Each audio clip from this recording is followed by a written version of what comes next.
The fuck was that, Ken? Joey Fats Radio, row 1C1. I've been loving every second. I'm not rooting for injuries openly, but I just pretended that was Brian Deegan.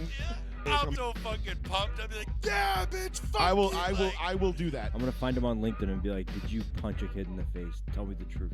All right, Sean brought his A game tonight. All right, okay, I like it. I like where this is going. And I don't want to put this as like a thing. Like he wasn't a bad guy, as far as Who we said know. he was a bad guy? I don't know, but I feel like we're painting him in this light that he was like this bad guy, and I don't want to do that. To this day, I hope you hear this. Fuck you. But rules are rules, okay? Stupid rule, but it was a rule. If you were a Crip and you were cooling in the cut, what do the Bloods do? Are they booling in the butt?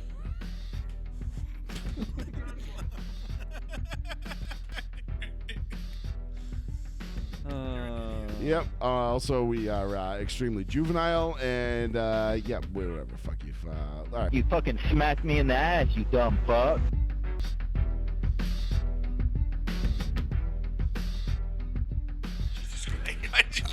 We said it like 6 times. So I'm 1 month into my 3-month chat ban on iRacing.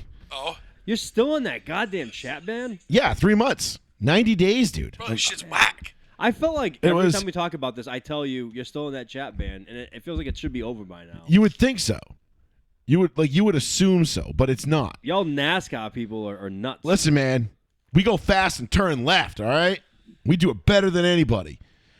Thank you, everybody, for joining us. Joey Fats Radio, row 1, seat 1, live on the one, the only, the New Bedford Guide. It is another glorious Tuesday evening, and boy, oh boy, do we have a shit ton of stuff to get into. Oh my god, it's my favorite time of the freaking It's Sean. year. Sean is in all of his glory right now. Love Thursday. I am about to have a fucking stroke because the Lakers continue to suck. Hilarious loss last night. No offense, nothing against the Lakers, just an absolute hilarious loss at the end of that game. Yeah, I mean, we're just, we're doing our part to keep up with the Celtics and blown 20-point leads. You know what I mean? Like, we still got a long way to go to catch you guys, but You're playing the Nuggets well. we played the Nuggets well last year. We were all, 3 out of the 4 games last year were one-possession games. It's just like They're just better. They're just better. Why was no timeout called? There was just so many questionable things in the last minute and a half of the game. It just didn't make any sense to me. We'll get into that in depth, in detail, as the show rolls along. We've got the NFL draft coming up in just under 48 hours. Patriots. I don't know what's going to happen. I have no fucking clue. Here's the beauty of it. Nobody fucking knows. Everybody knows everybody's the Patriots. Everybody's gonna sit here and try to act like they're like, oh yeah, man, there's gonna be this trade and this is gonna happen. And then all of a sudden, that's not gonna happen. That doesn't become the thing. And then Mel Kiper's gonna sit there and go, you know what? I saw this coming. This makes a lot of sense. It's like, Mel, this is exactly the opposite of what you have been telling us for the last 10 minutes while we were waiting for this pick. And now you're telling me it makes sense? The first 2 picks are locked in. From everything everyone said, Schefter, Rappaport, and Peter Schrager, who is, in the last couple of years, been an up-and-comer. Been the most dead-on draft guy there is. So I don't know who his sources are, but they're incredible. I can believe the first 2 picks are locked in. Patriots, because if all right, if they know the Bears are taking Caleb Williams, 100% locked. I mean, that was like what was it the 07 draft with Reggie Bush? No, 06 draft. 06. When we knew Mario Williams was going number Weeks 1, ahead.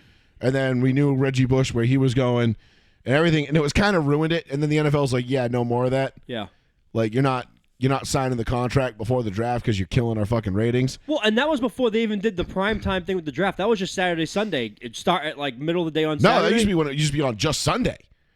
No, it was 2 days at that point. No. I thought it was 2. Yeah. I was 2 days at that point because early in the 2000s, they would jam-pack it to one day. I don't think the Saturday shit started till 2010 or 11. I want to say I remember taking Saturday and Sunday off. Because I remember watching it on a Saturday night. I used to do that shit. I remember watching it Saturday night when Sylvester Williams was drafted by the Broncos, and I was gassed. Defensive tackle, North Carolina. Got his jersey in my closet. Well, actually, that one's in a bin somewhere. But speaking of Broncos jerseys, you'll get my take on that in a little bit. You'll have a new one to buy this season. What? You're not going to get one? Well, TBD.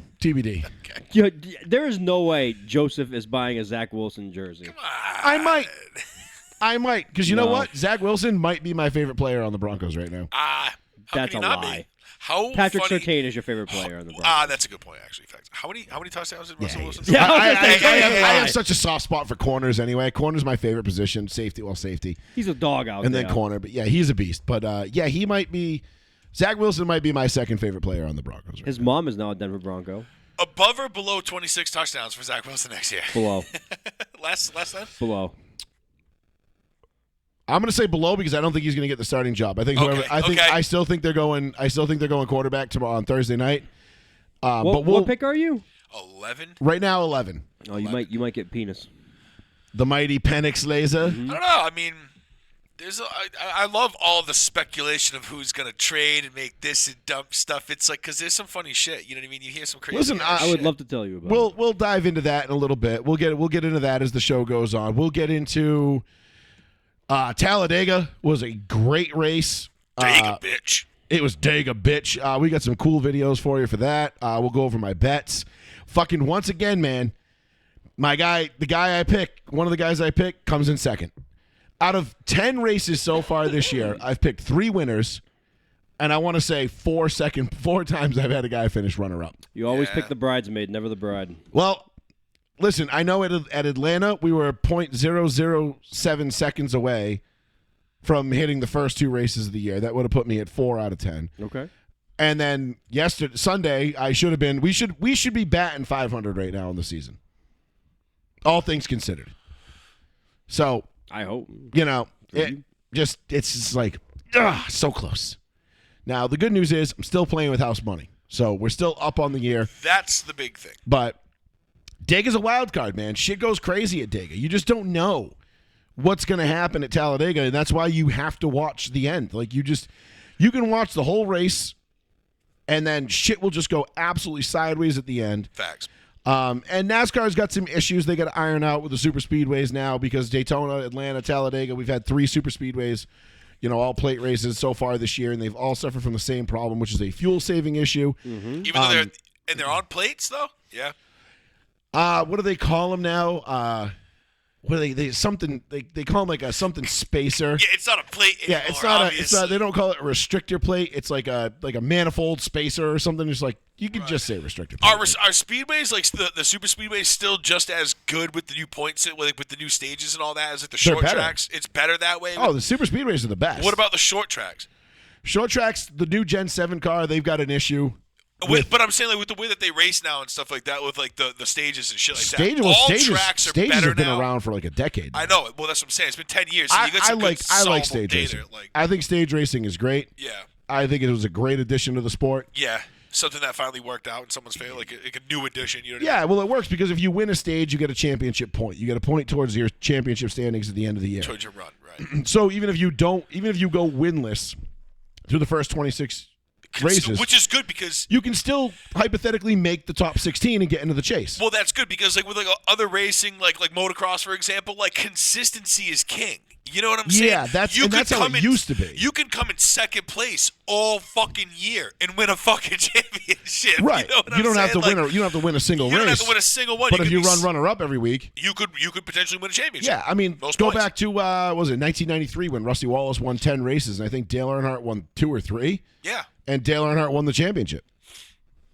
You know what I mean? Even though he won 6 to 7 less races than Rusty did. Right. And, Still, it was, I mean, to hit double-digit wins in the Cup Series is damn near impossible. It's unheard of, really. Right. Only a couple guys have done it in the last, 2 decades. Jeff Gordon, Kyle Larson, Rusty Wallace. I mean, I'm going back 30 years. I'm sure there's more in there that I'm sure Jimmy Johnson probably did it once.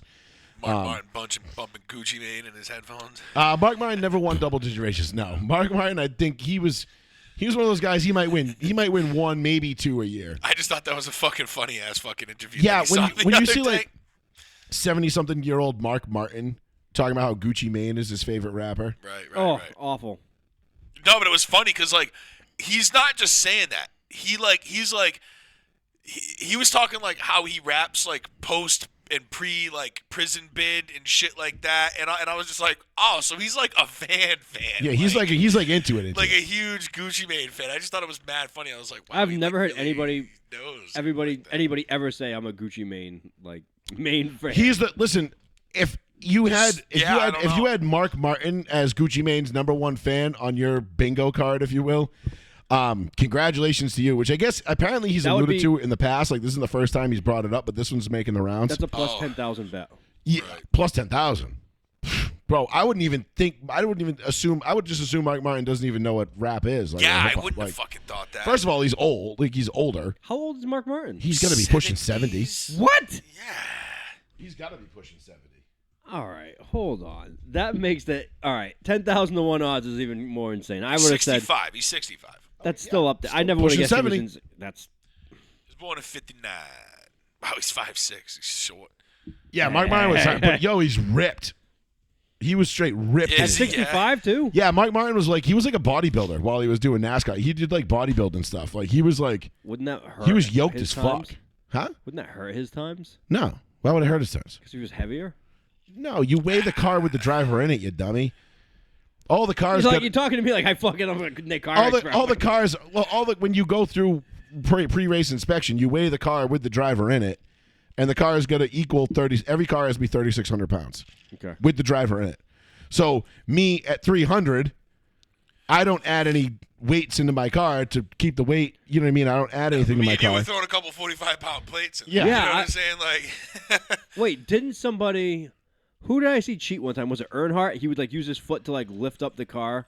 in the Well, front? that was for the clearance for the arrow. So they used to try to. that was a picture of At him. Daytona and Talladega, you try to basically slam the car on its tits and get it as close to the ground as possible Makes to reduce sense. the amount of air Absolutely. going under That it. makes all the sense. in the So world.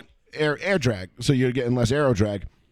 And there's a picture of Earnhardt with his foot yeah, like, underneath the bumper, like lifting, like it a trying to little bit. lift the car up just a little bit. Because I mean, you're talking Centimeters. micrometers, Millimeters. millimeters. Like Millimeters. it's you're talking like less than a hair. And if you can lift that car just up just a little bit to get it in that template with it, like, all right, you're good. And you're like, yes. What is it, 25.4 millimeters in an inch?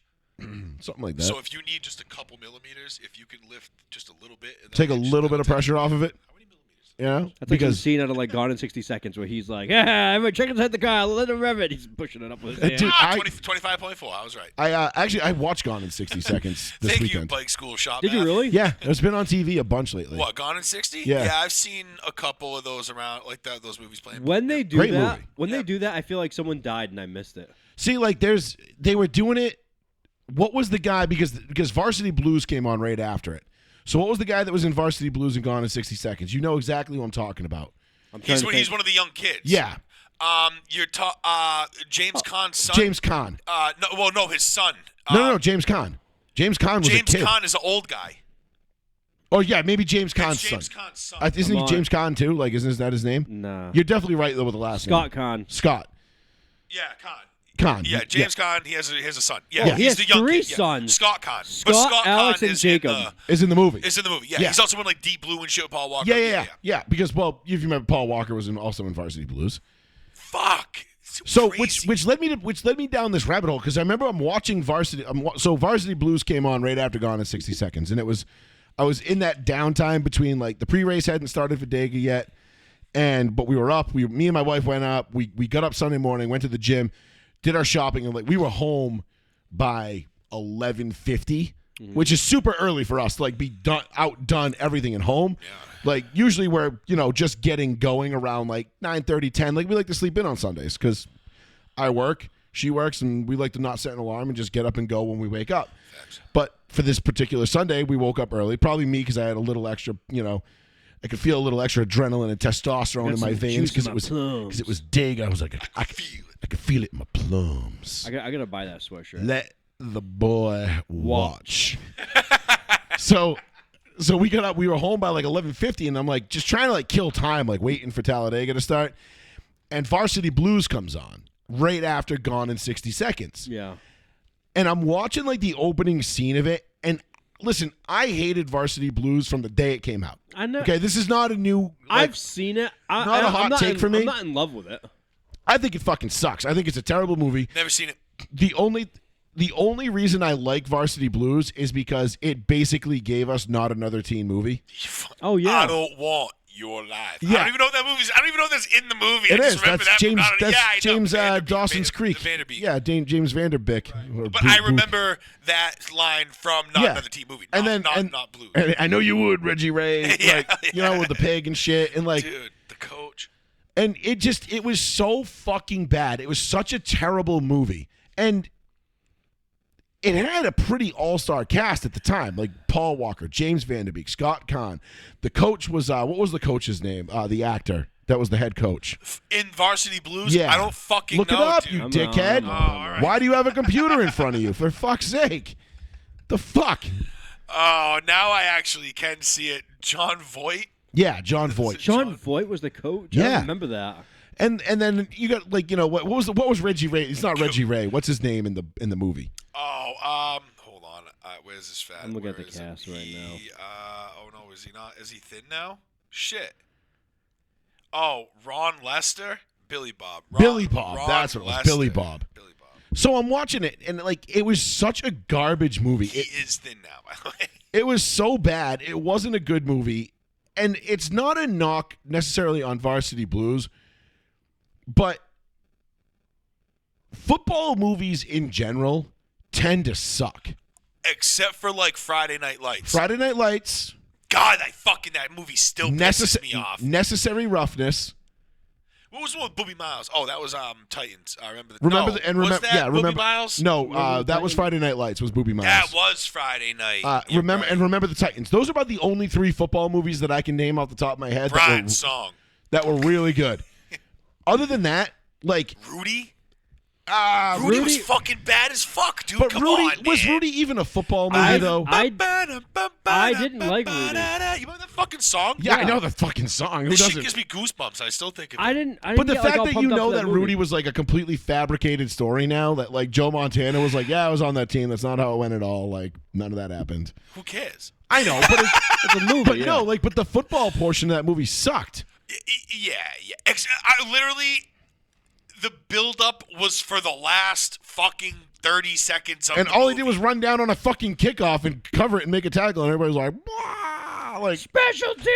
Yeah, Fucking like- Notre Dame, kid. You know what I mean? Back then, bro. Yeah, What but I year hate- was that? I- The 60s? He was a midget. no, that would have been the 70s. It was 70s? The That 70s was when Notre it took Dame. place? Yeah, Okay. it would have been late 70s, early 80s. Yeah, 'cause what year was Montana drafted? Fuck, I might go 79. watch that fucking movie now. I don't know, dude. I always Nah. thought Rooney was fucking awesome, dude. I Nah. love that movie. I could take it or didn't leave do it. it for me. Really? But it got my wheels turning, and I was like, what movie was worse? Varsity Blues or fucking Any Given Sunday. Ooh, I was about to say Any Given Sunday.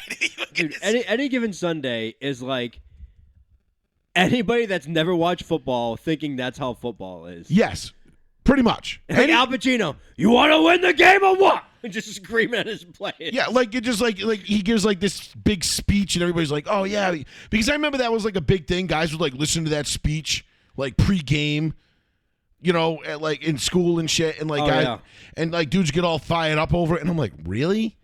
I'm like that's what you're fucking. I'm like, first of all, Cameron Diaz is the most obnoxious Owner.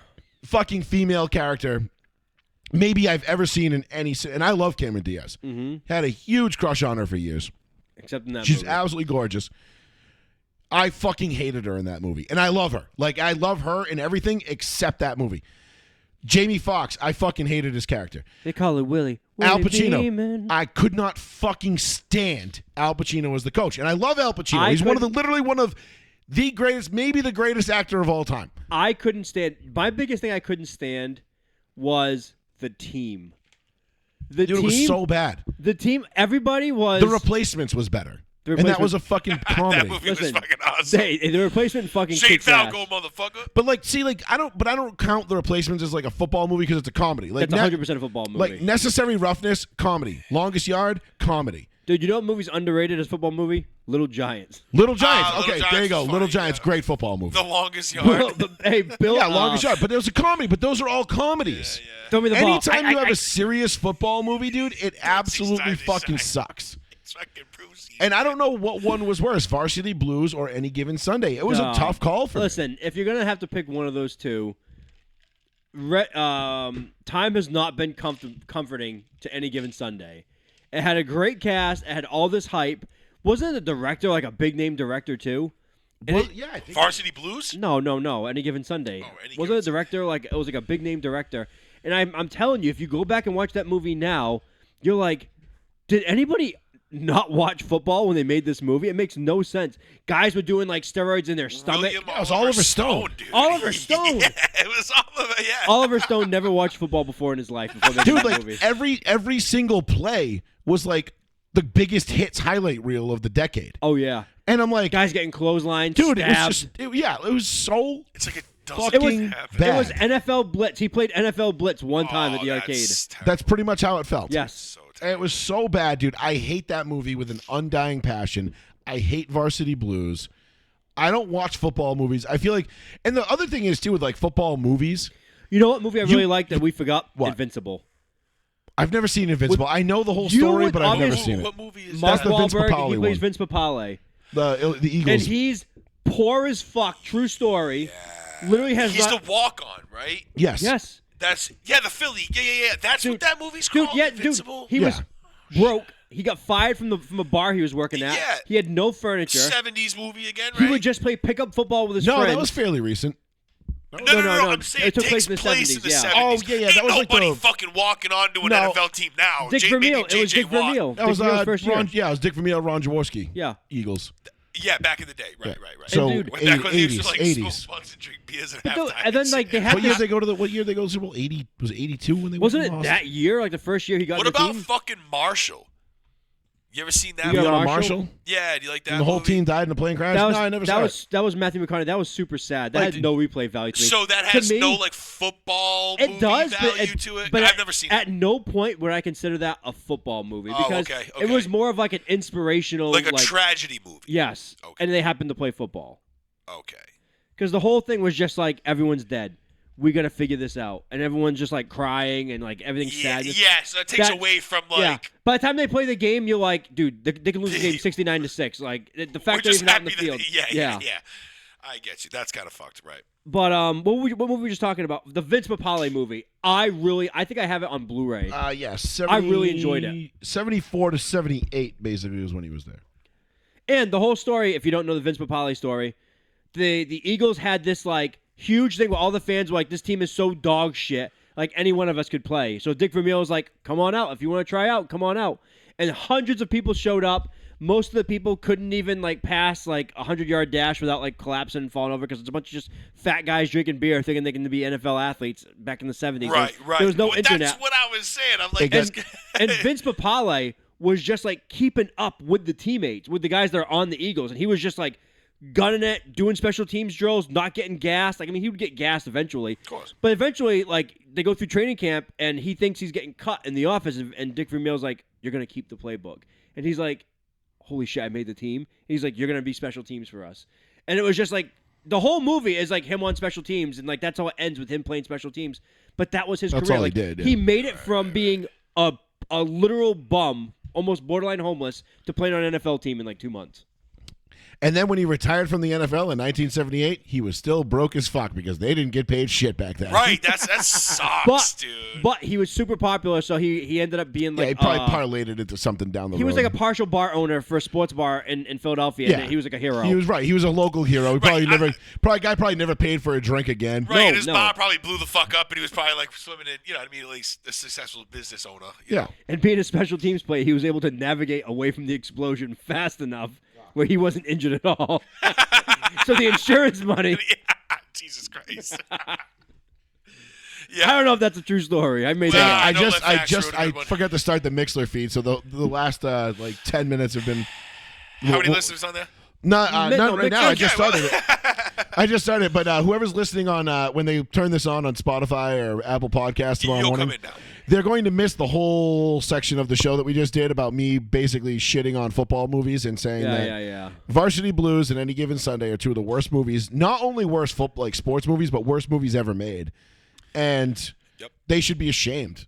They should be ashamed and embarrassed that they put that out and like tried to pass that Are off. we missing? Like, I feel like we're missing a football movie.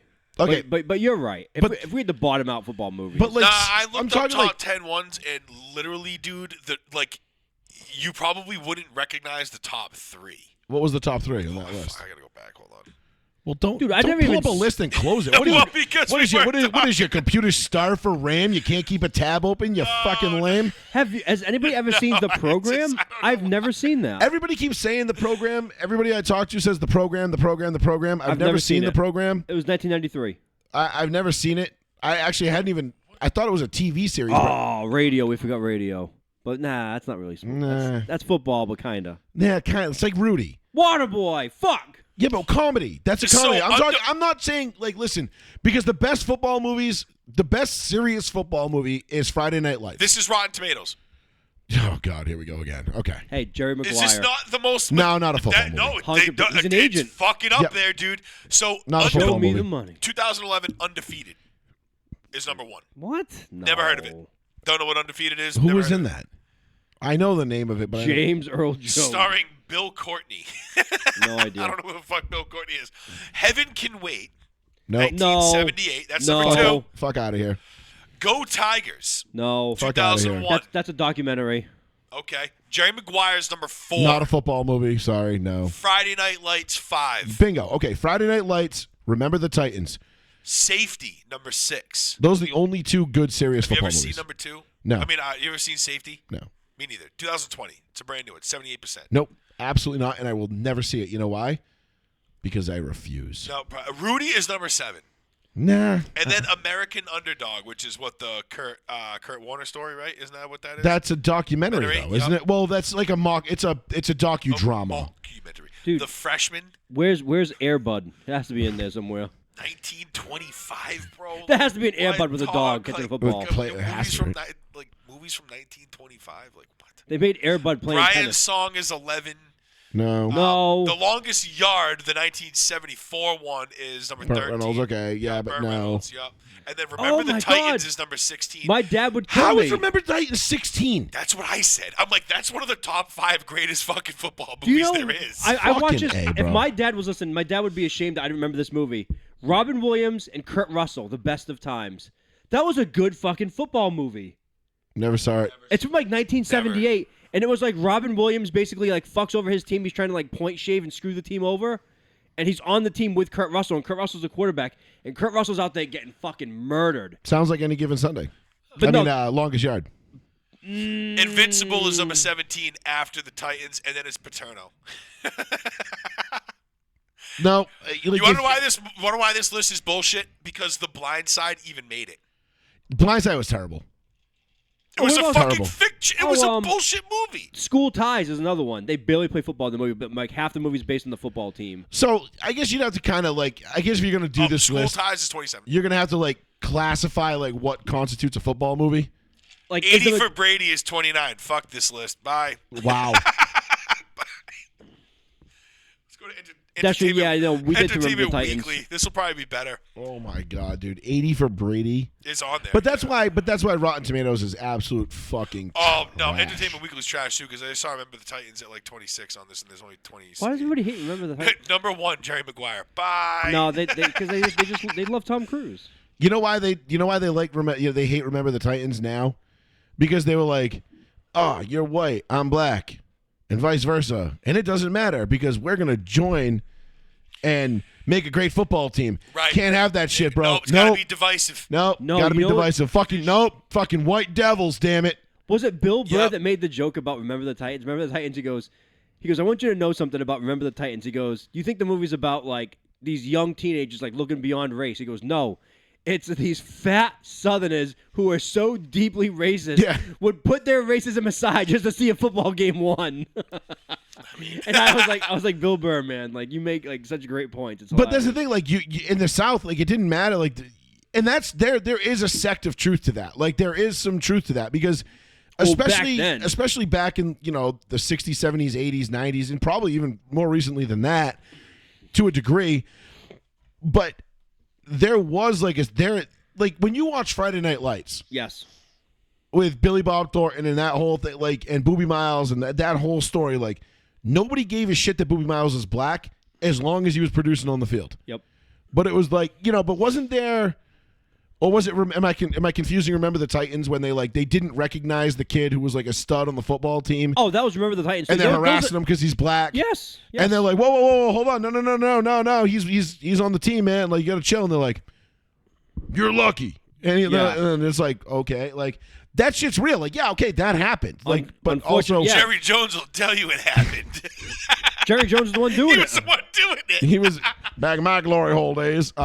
He said some story like that, if you remember, years ago. Yeah. He says, on my team, we had one black guy. It's like, why are you telling people this story? Yeah. You know what's so funny about Jerry Jones? I was watching the Smithsonian Channel today. And he was on it? Aerial America, and they were doing Dallas and Fort Worth, and they were doing the whole history about, like, the hunts and all of them, and, like, like the AFL, NFL, and, like, the NFL was like, you want to start a team? Well, fuck you. We're going to start one and beat you out of it. And I was like, wow, if that's not the most pompous NFL thing. I'm like, nothing's changed, apparently, Create competition, run the original guy the fuck out of town. You know what I mean? Pretty much, yeah. I was like, wow, no shit. I'm like, nothing's changed, bro. That's the goal of America, monopoly. Yeah, and so it was funny that I watched it. They had the whole story of, like, Fort Worth and, like, Dallas, Texas and all that, and, like, and Jerry Jones, how he bought the team and what it was worth, and, like, how the Chiefs pieced out and went to Kansas because they were there first. They were the Dallas Texans. I just thought it was cool that was on the fucking Smithsonian Channel, like a pretty sick fucking history lesson, like, just real quick on those teams in the NFL that you'd probably have to, like, look up to, like, figure out, but, like, I've seen it before, but yeah. Right, I just thought it was neat that they threw that, like, jolt of information in there on a Aerial America Smithsonian Channel thing, like, some, like, in-depth NFL shit. That was cool. Well, I mean, think about it, dude. The NFL is a pretty big deal in this country. Well, it sure as shit isn't. Fucking, dude, I was looking at the... It's almost 100 years old, isn't it? Well, let's see. The merger was, what, 69? The NFL. The merger was 69. So... the NFL dates back to the 30s, yeah, 20s. Because technically, fantasy football is like almost 100 years old. Right, but technically speaking, like the Bears and the Browns are the two most 80. The Bears and the Browns, I think, have the most NFL championships. Like, I think they're actually the most decorated franchises in NFL history. Oh, we passed that. They had the 100 years in the 2020. COVID, dude. Yeah, they say 1962, but I think that's bullshit because with the Oakland Raiders team, I thought it was before The that. first American professional football team was founded in 1920 in Canton, Ohio. Yeah. I was talking about wasn't like Teddy Roosevelt playing? I think he had football. He's like, ah! They had a solid oak football in his jungle tans. Yeah, like, with the fucking with the hat. the Yeah. safari I don't know hat. about you. That guy would probably beat the shit out of you. His calves are like tree trunks. He was a thick dude. Bro, huge. Yeah. Like, the dude was a fucking. He was a hunter. He used to like wrestle bears and shit. Yeah. He was what Vladimir Putin is like today. Yeah, you know what I'm saying? But You ever there seen was Putin on that fucking horseback? Easy now. We don't want to piss off the liberals listening, you know? Fuck the liberals. Those pictures are fake. He just rides naked horseback. No, he you've ain't doing never shit. seen- no, you've Yes, never I've seen the seen picture. the- But like the stuff about Theodore Roosevelt, he would like kill a bear, then put it on his back and carry it to like. Well, yeah, I mean, you shot an animal in the wild, like you can't. There was no way he was picking up a whole bear on his back and being like, I'm going back to the. Could have been a small one. I mean, look at Putin. Yeah, I've seen those. How many of these He had a are photo actually shoot just with his real? shirt off. How many of these are actually real? Like a bunch. A bunch of those are He goes in real. there with like a tamed bear. And it's just like, I mean, I don't care, dude. Tamed bear or not, like. This guy's invading Ukraine. He's just like, yeah, fuck it. I know. You know what's gonna be even funnier? And he's getting his ass kicked too, which is Apparently, hilarious. did you watch that documentary, Enemy What? in the Woods? No. I haven't seen that. What is it about Ukraine? Yeah, it's all. Well, hey, it's Is it all is it body- like In- is there in like his- is there like It's all like, body cam footage. oh sick? Oh, So that's where all the awesome. confetti parties are. It's all body cam. Confetti footage. party in the snake pit. Pop pop pop. It's not that bad until like Did I sent you the the? last like 2 minutes. Is it as gets- bad as the tunnel video I sent you? No, Oh, God. no. Not that bad? It's like that, but you don't like see. You see a couple drone drops and some dudes like yeah. squirming around, and so I mean, you see a dude bunker somebody at the end. Yeah. like bunker two dudes. Yeah, Like, I just- have that video on my phone. So there's it's kind of nutty, but you kind of see like. It's like a small fucking group of Ukrainians, and they switch out every 3 days to hold this train, this railway, and literally They say the Russians fucking come like every day, every night, and they can't fucking take this fucking roadway, dude. There's like the scenes where they're walking through the woods after like a firefight, and there's just a shit ton of fucking dead Russians. It's crazy. Yeah, but and the whole war that's going on is being live streamed nonstop. Right, and you got if anybody wants to like really see a lot of the war, if you want to do that, if you go to like covered videos there's different stuff, Twitter accounts and shit that you can see do. all types of shit, dude. It's fucked up, man. I don't recommend it if you want to like not like if you want to keep some of your fucking sanity and like happiness in the world.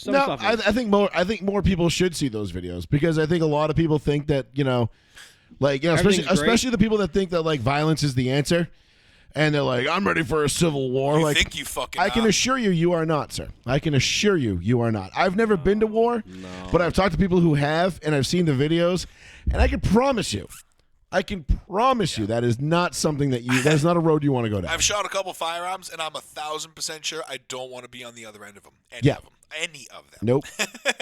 So pretty safe to say. How did Jadakiss put it? Fuck pride. Bullets is too damn hot. Yeah.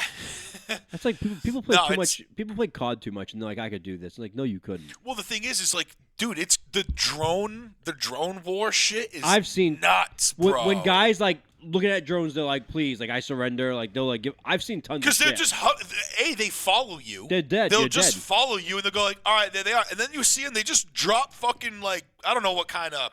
No, it's the whole drone. Mortars or whatever. It's the whole drone whatever sometimes. The drones are like self-destructive. They'll fly into shit. They'll fly into bunkers. The mortar they don't fucking care. They're fire unmanned. is crazy, bro. Hey, I'll tell you what. If you want to fucking fight machine on machine and that's how you do it, then fine. But just stop the fucking killing of people. That shit's crazy, bro. Yeah, but I don't want to go to fucking war. You can't fight machine on machine because how do you defeat machines?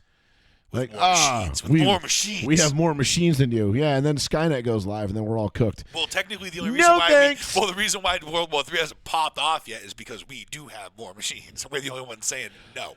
Well, I mean, just a quick aside, real like on Ukraine, like those people. Everybody thinks that like, oh, like if Russia's going to invade us, and they're a threat, and blah blah blah. No, Russia's only a threat nuclear. Like they're only a nuclear threat because think about it. They are. We are funding. We are basically funding a proxy war in Ukraine, right? We're funding them with money and weapons, which we just set $95 billion today. Yeah, which I'm very much against, but that's a whole other deal. Of course, they're just but washing that shit. the fact of the matter is that Russia can't defeat the Ukrainians, and all we're doing is sending the Ukrainians money and munitions. Yeah. Right. Imagine if we sent manpower. Which we imagine if we just like deployed the full strength of the American military to Ukraine and was like, go away, Russia.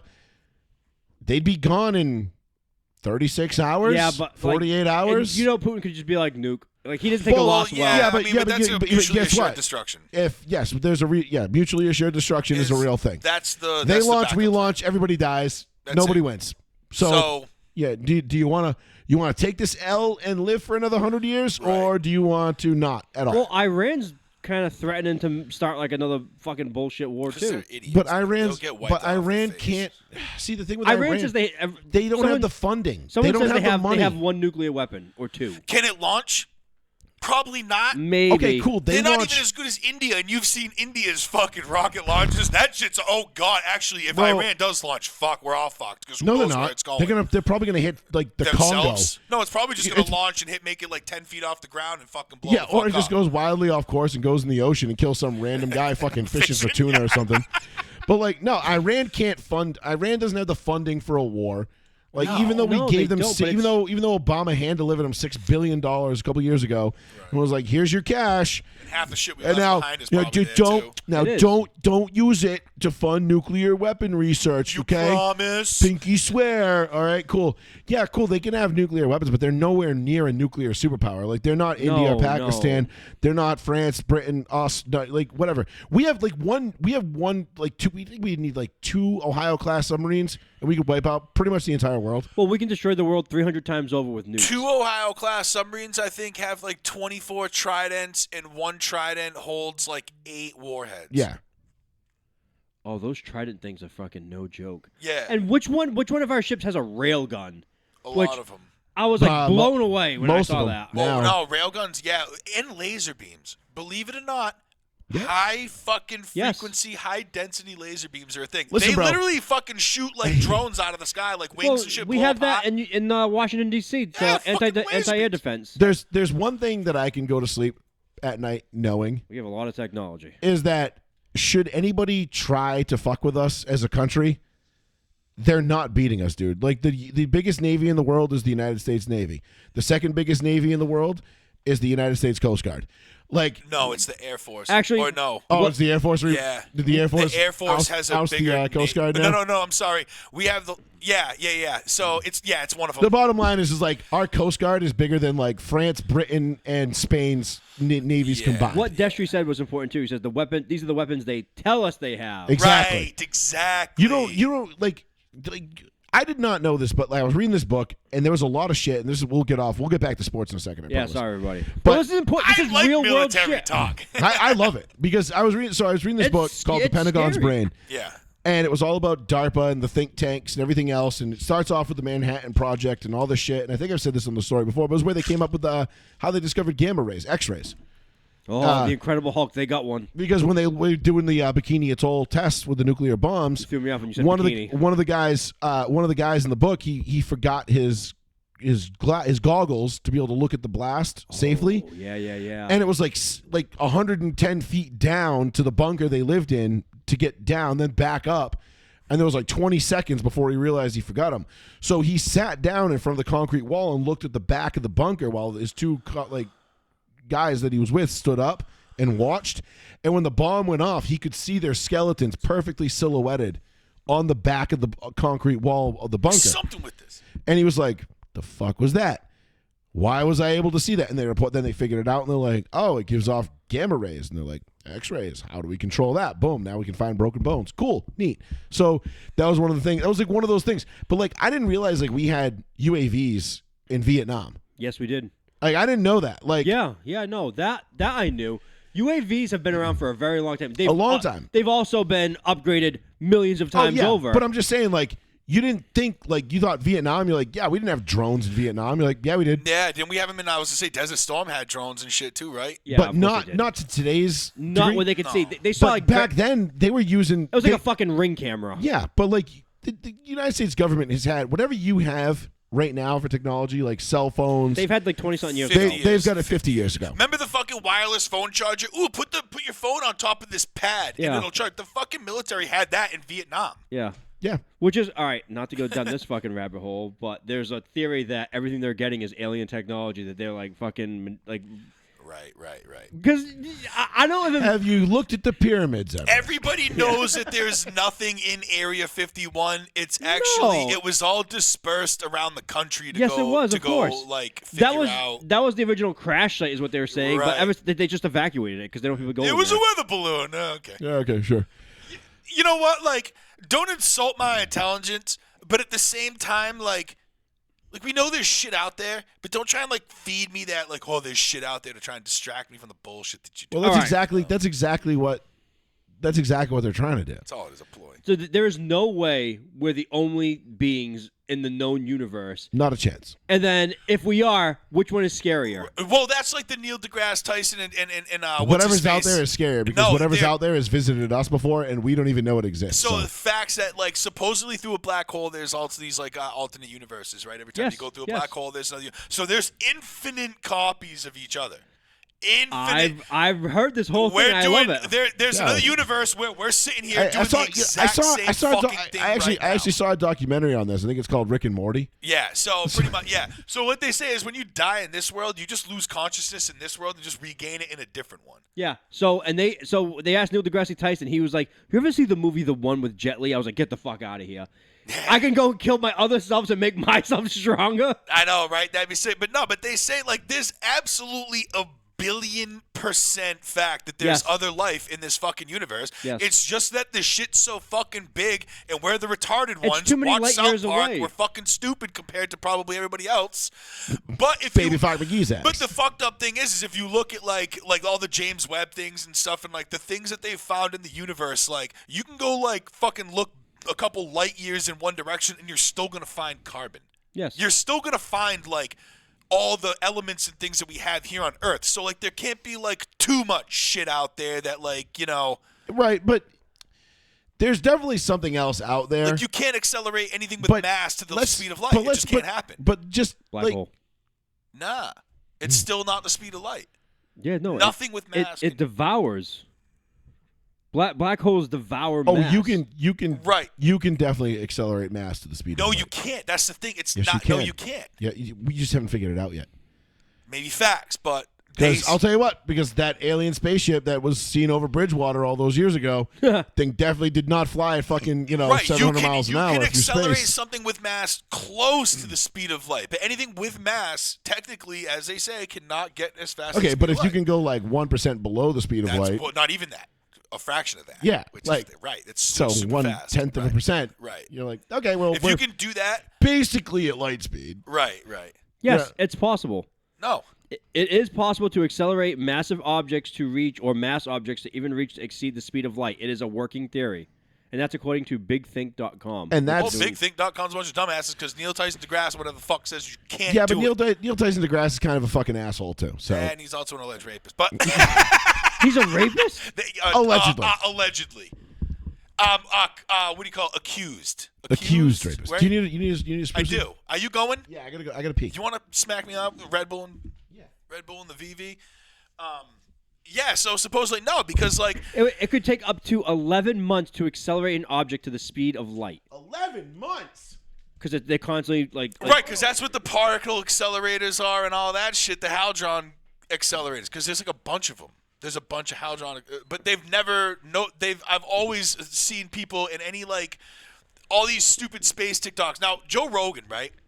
Oh yeah. I'm not gonna say I'm not a huge fan of his show, but I guess I got to give him the break because I've never actually watched his show. Okay. So I see all the clips, right? And all the clips are always Joe like, oh wow, no way, like just like baffled and dumbfounded about like crazy shit that they find out. And He is that, a great listener. He's a great listener. Well, he's a great listener, but he gets these dudes on his show that like you would otherwise like never, like all these like astrophysicists and like crazy people to like give you like I know the guy you're talking about, and that's the guy that I trust more than Neil deGrasse Tyson. He's a physicist. skinny white guy, right? Yes, physicist. He's the best. Yeah, he's the dude. smartest physicist in the known world today. Right, He is the that's same the dude, equivalent yes. of who was the gentleman that just passed away that was in the wheelchair and glasses? Hawking. Stephen Hawking.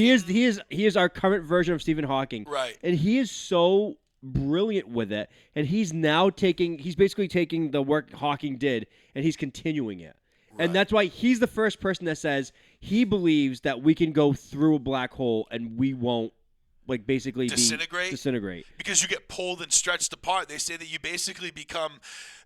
They say that the gravity's so intense that when you get sucked through it, you become like spaghetti, but you don't realize that when they say spaghetti, that spaghetti is one atom thick. Yeah. Like, you know what I'm saying? But hypothetically, he's saying like, it is plausible to basically like use that as like to like travel through. to get through, but I don't understand how though. Like with our limited like resources and shit on Earth, We're not there yet. I just don't think it's ever like really that possible. Not in our lifetime. Have you watched Three Body Problem? Yes. Did you watch that? Yes, the three-body problem is Fucking very interesting. Sick fucking and how show, they right? just put they put three suns. Well, that's the problem for the aliens. Yes. They're coming. I haven't finished it. I forget what episode I'm on. I just watched the big ship get cut in half. So Yes. if anybody hasn't watched it, sorry, I'm going to ruin some shit for you right now. So I just watched Judgment Day get fucking shredded going through the canal and like whatever. But I didn't see if like they got there yet or whatever. But so basically the premise is there's an alien world and there's three suns and it's super inconsistent with the weather and everything on how it happens and they have to find a way off.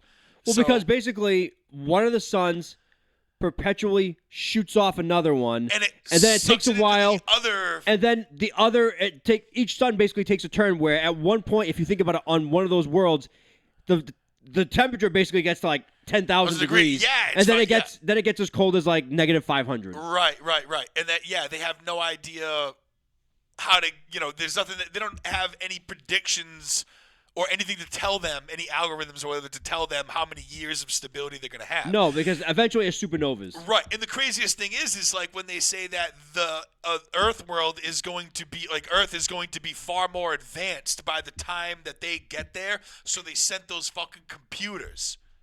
Okay. Right? Did you see that part? I believe yes. Because they have to reset every so often that they can't become as advanced. But the fucked up part is they're already advanced enough to send a whole fleet to Earth. So how do they predict and figure that we're going to be more advanced by the time they get there? Well, did you get to the part yet where they talk about Thanks. a boat? I said I'm turned Canadian half of this A time. boot. A boot. We're talking about three world problems. Did you get to the talk about where gravity plays a huge effect in the time? And that it might be 7 minutes there, might be 70 years here. Well, yeah. Yes, but that's like why, the Hollow Earth theory. But that's why they had brought up that point about how Earth and humans' technology exponentiated as time went on. Yes, of course. From fire to colonization was like 3,000 years. Yeah, from where we were to get to here is incredible. To here is like 300 years, and then from this time from the industrial age to the moon was 50 years. Think about what we were born into, as opposed to just our parents and then our grandparents. Like even that leap in 3 generations is insane. Like just think of like cell phones. Just look at use the cell phone. Like look at the technology that we've experienced in our life. My son has no idea of anything pre-cell phone, we went from obviously. like remember like when like somebody got like a home PC. Like remember we got our first computer in like 1994. No. It was like for me. Remember when I used to play that NASCAR game on it? We used to have to steer with the arrows. It was downstairs or upstairs? Downstairs. No, remember the computer upstairs for a while? Yeah, that was in the dining room. That was Me and after. Derek used to like fuck it up and talk to people on chat rooms. We knew what we were talking that was about. way after, dude. I remember when we got the first computer we ever got, dude. I remember playing the Gangster's Paradise single on that computer because that was the first CD I ever bought on 16-bit, and that was what 94, 95. Must have been. Because when remember NASCAR, dude? That was so. Yeah, the Papyrus game. Yeah, shit was fucking dope. Dude, it was sick. Remember the controller that we couldn't figure out how to work? Awful. Because it was that old school. What was that old? Remember, it had the 2 screws. Yeah. That would screw in like an old printer connection. You know. Oh, it was what the fuck? I don't even remember what the name of that connection is. Like a 16. It was like a 16-pin connector or whatever. Yeah. Like, we had that. That was the controller. Yeah. Like end of it. Yeah, it was awful. It was way before USB. Well, not way before, but like just before it. I'm guessing. Like, pretty far before it. Into USB. But like, think about it. 6 years. When we got to high school, we didn't. When we got our first new desktop in high school. Dells. This wasn't even a Dell. We got an Windows E-machine. XP. We got an E-machine in high school, and we still had 56K until we finally convinced Mom to get fucking cable modems. Remember school had cable? Yeah. We were all like, whoa, what the fuck? And we would sit there at school playing fucking on E-Bombs World and 3D World, Pong bro, and Stick Death, that drag racing game. Fuck yeah, Stick Death. The drag racing game was sick. I was so nasty. Stick Death was awesome. What was that game website? It was like MOVS, something like that. It was like strictly all games you would just play on like all like I don't remember. Whatever it was. There was so many of them. E-Bombs World was my shit. That was the first and last. That was. Is E-Bombs World still around? No, I think it's archived. Good. I don't think. No, I mean all the videos are still available. Like you can go on YouTube and watch those videos. I'm technically on E-Bombs World right now, I guess. Jesus. But it doesn't exist like it used to. This is not like what I remember it being. It used to be like just all videos. All right, should we do some sports? Yeah. We got a lot of sports stuff to get into. We just did an hour worth of a rabbit hole for 45 minutes. It's fucking dope. I don't know, that alien shit I was really into with like space and stuff like that. Those poor aliens with 3 sons, they're fucked. Cooked. Straight cooked. They're literally cooked. All right, do you want to start? Let's start with the Lakers. Then we'll get into a little Talladega. We'll get into a little Broncos to close the show. Draft. The Driggity Draft. All right, so I mean, last night was very amusing for most of the country because they just hate the Lakers, and I get it. I thought the Lakers were going to win that game. End of the game. Should have won that game. Definitely should have won that game. When LeBron missed that 3, I was like, timeout. And just nothing happened. Why would they take a timeout after a missed shot? Because Denver was going to literally just drive down the court and shoot it. And go, like, Yeah, but there was plenty of time, though, at that point. But there was plenty of time. LeBron missed the 3. LeBron missed the 3, and they had like 10, 12 seconds left. Yeah. And then, Yeah, no, you don't call timeout and let them set up a play. You just let them go. And you play good defense. But I was worried about exactly what happening because you had AD and LeBron on the What, best that Jamal two plays. Murray was going to make an impossible 15-foot runner falling away from Anthony Davis? Yeah, and that's what. Sure, listen, as far as I would double team those as guys. far as the final shot goes, I am perfectly fine with what Jamal Murray did, and I'm perfectly fine with the game losing in that manner because, there's no Anthony Davis, one of the best defenders. And he has league. a full foot on him. If Anthony Davis isn't stopping that shot's going in, dude. Sure, there's it was a great play, a great shot. It is what it is. Great players make great plays in big spots. I just felt Jamal Murray did that. The problem the Lakers had was they had that 6-minute stretch where they went scoreless. Mm-hmm. They had Anthony Davis got into foul trouble, which was fucking bullshit. But you get 4 fouls on Anthony Davis, and all of a sudden he leaves the game, and all of a sudden, oh, wow, look at that. We have nobody to stop Joker anymore. We have nobody to even slow him down. No. Because we don't have another big. And that's been the problem with the Lakers is that beyond Anthony Davis, we don't have anyone that can match up. That's why the Nuggets were a nightmare matchup for us. Yeah, we can hang with them. But I had no illusions about this series. I picked the Nuggets in 6. And I was being generous with the 6 because I figured LA was going to come out and they were going to give them their best shot because they were still pissed off about last year and getting swept. Now, I still don't think they're going to get swept. I think they're going to go back to LA, at least take one out of the two, maybe both. And if they even this series up and turn it into a best of 3, hey man, anything can happen. The Lakers had I said this going into it. The Lakers have a puncher's chance against Denver. You got fucking LeBron and AD. They got a puncher's chance against anybody. But Denver is supremely top-end talented. They're deep, and they're well coached. Facts. The Lakers have a lot of top-end talent when you look at LeBron and AD, and then it drops off, to a mid-level. I wouldn't say like Rui and Reeves have found their lane. Right. D'Lo's playing pretty well, but he's not. But he sucks ass too. But he's not a guy you're going to be banging the drum for. Didn't D'Lo get punched in the face in the third last night? Yeah, and there was no foul. And there was no foul. Yeah, dude, I was watching. I saw some there was some bad statistics the calls, other day but there's about bad calls in every NBA game. The NBA officiating is fucking horrible across the board. It doesn't matter if you're LA, you're Denver, you're Boston, you're Phoenix. The refs suck. They're fucking terrible. It's one of the worst officiated sports on the face of the planet. It is what it is. You can't sit there and be upset with the refs because you lost a playoff game. Now, I get what LeBron's saying, but the timing of what he's saying, which is pretty, status quo for LeBron, his timing is way off. Mm-hmm. He's always off on the timing. He makes good points, but he doesn't make them when you could actually take him seriously. You know what I'm saying? You can't all right, you're going to criticize the officials after you guys blew a 20-point lead in Game 2 of the first round against Denver? Really? This is when you decide to come out and grant, not back in March or February when, after you threw that tantrum in the Garden, when you went to the floor and you clearly got fouled and they didn't call it on you. What do you, there's so many opportunities for him to say something, and yet he decides to wait till now to say it. It's just classic LeBron.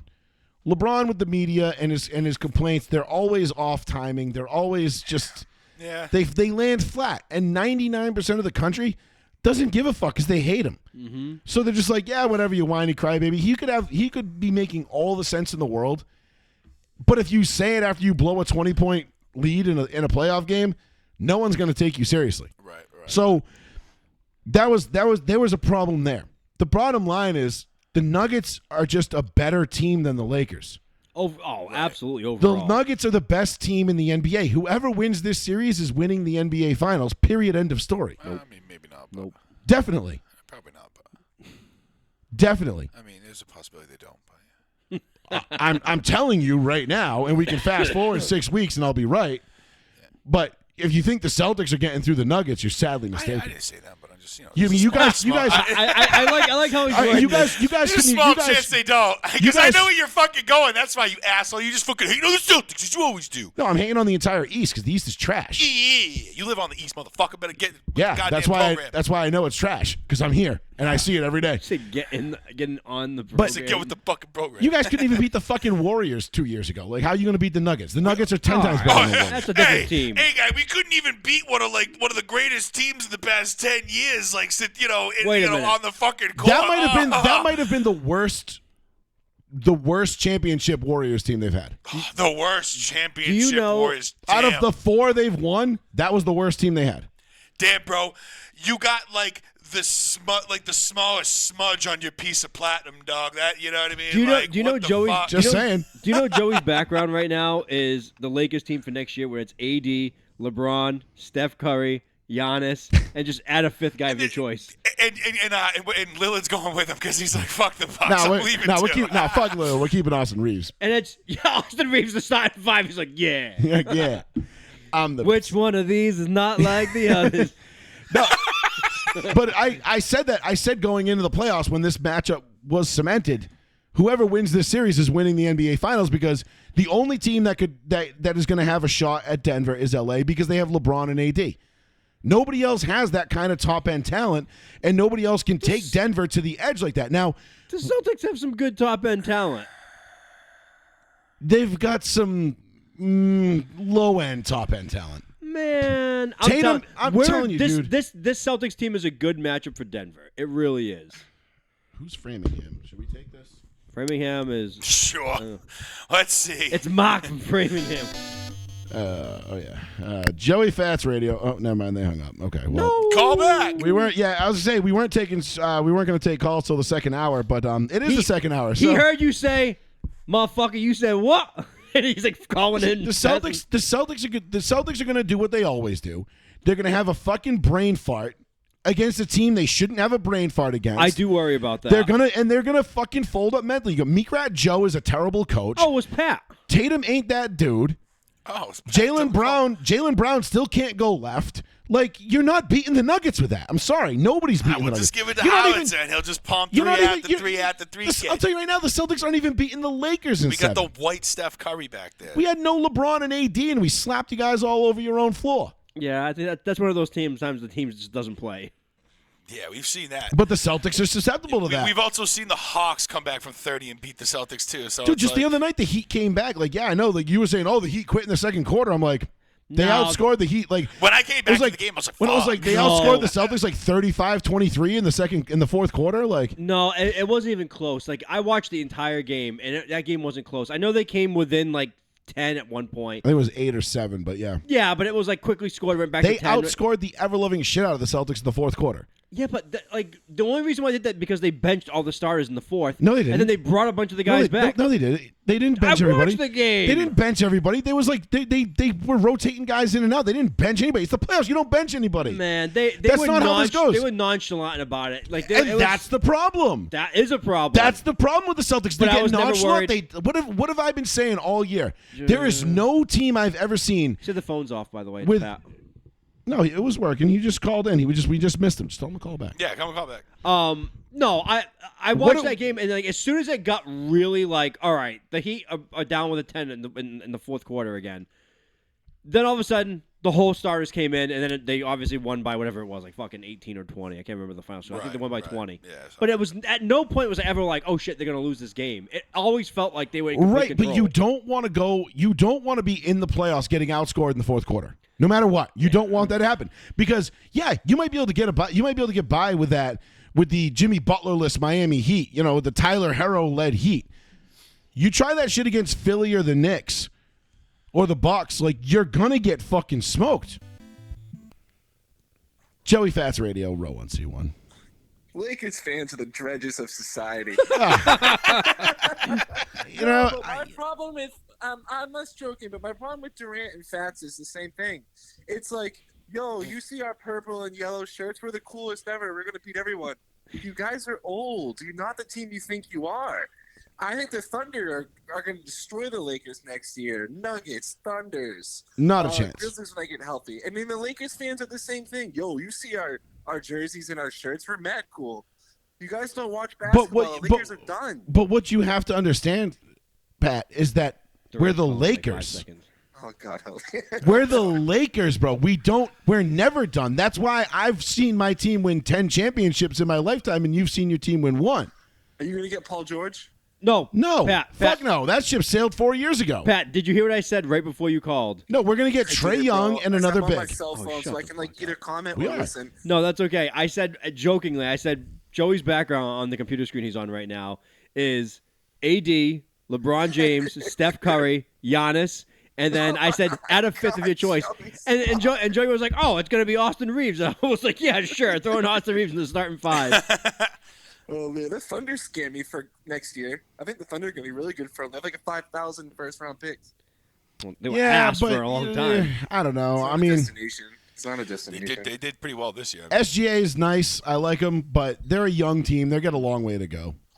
I mean, Yeah, I we agree saw with we saw this with KD, Westbrook, and Harden. Like, Good point. I'm not afraid. We of saw it the with the Thunder. Celtics. They I'm were young afraid of for the a long Nuggets. time. I'm definitely afraid of the Nuggets. As long as Jamal I know, Murray me and too. Jokic are healthy, I'm fucking terrified of the Nuggets. Too. For the first time in a long time, the Lakers are going to have to go into an offseason and build a team to beat a team. When usually the Lakers are the team that teams are being built to beat. Well, yeah. You know what I'm saying? Like, we're usually the team that that's teams are building to. They're like, all right, who are we going to get to beat the Lakers? You can get LeBron's crush probably for next to nothing. Probably. Because fucking Draymond Green will do anything for that. Draymond man. Green will be here in a heartbeat. But you know what, dude? I would take Draymond Green coming off the bench to back up AD in a He heartbeat. just goes in and punches people. Great, go punch Jokic in the balls, kick him in the dick. I don't care. Get him off the court. That was my plan. Stop him from scoring 30, and I'm fucking happy. I don't care. Prison shakes him outside. Right. Just win the goddamn games. Like, but the beautiful thing about being a Lakers fan is, Pat, is like we're always just one off season away from being in title contention. I think the Lakers. I think Brad Stevens and Sam Presti probably the best GMs in NBA. I think Pat Riley's ship is sailed. But who's the Lakers GM? Who do we have? Isn't it Jeannie? Doesn't Jeannie Buss do a lot of I her think shit? Jeannie does most of it now because Pelinka's been gone. Jeannie doesn't do a bad job, to be honest with you. No, what's his name? Holy shit. But Pat, despite what Joey says, I do Oh, think yeah, it is Rob Pelinka still.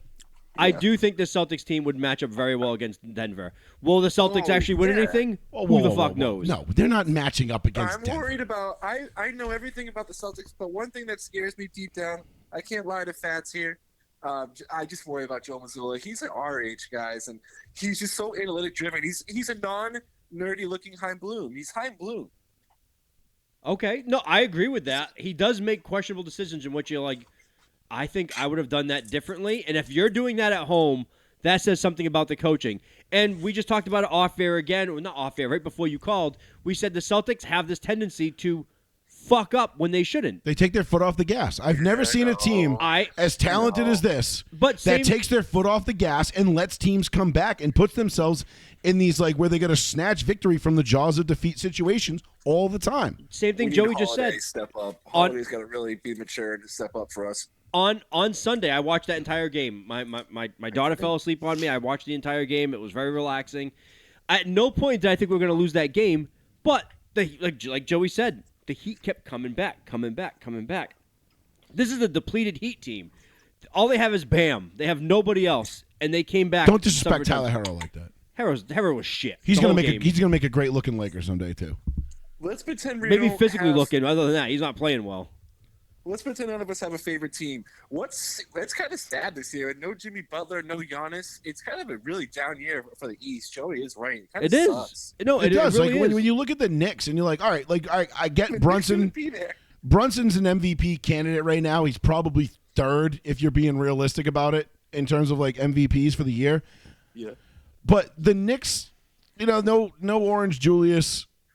They've got a good team, but not a great team. Yeah. I don't know. I feel like the Knicks are one of those teams with like, they're just there.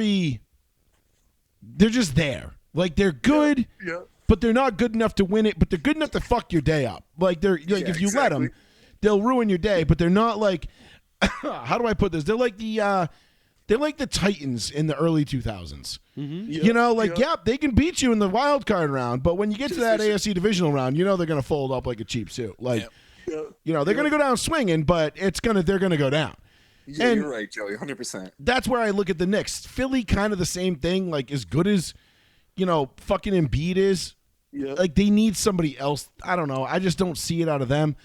The Bucks with no Giannis, no. I mean, don't get me wrong. Dame can cook, but he can't do it on his own. But As maybe he proved in Portland. in Portland, but also on the same side of that sword, I think almost the Bucks might be more dangerous without Giannis because Dame accelerates more as being the guy, and he can go win you a game on his own or a series on his own. Yes, he can. He can't win you a championship, but he can win you a series. He can get you close. Yeah. But then same thing, coaching in that team. Doc Rivers is like, we're going to bench Dame for the last 5 minutes. Somebody posted on Facebook a couple days ago. They're like, "What the hell happened to Giannis?" I was like, "Doc Rivers."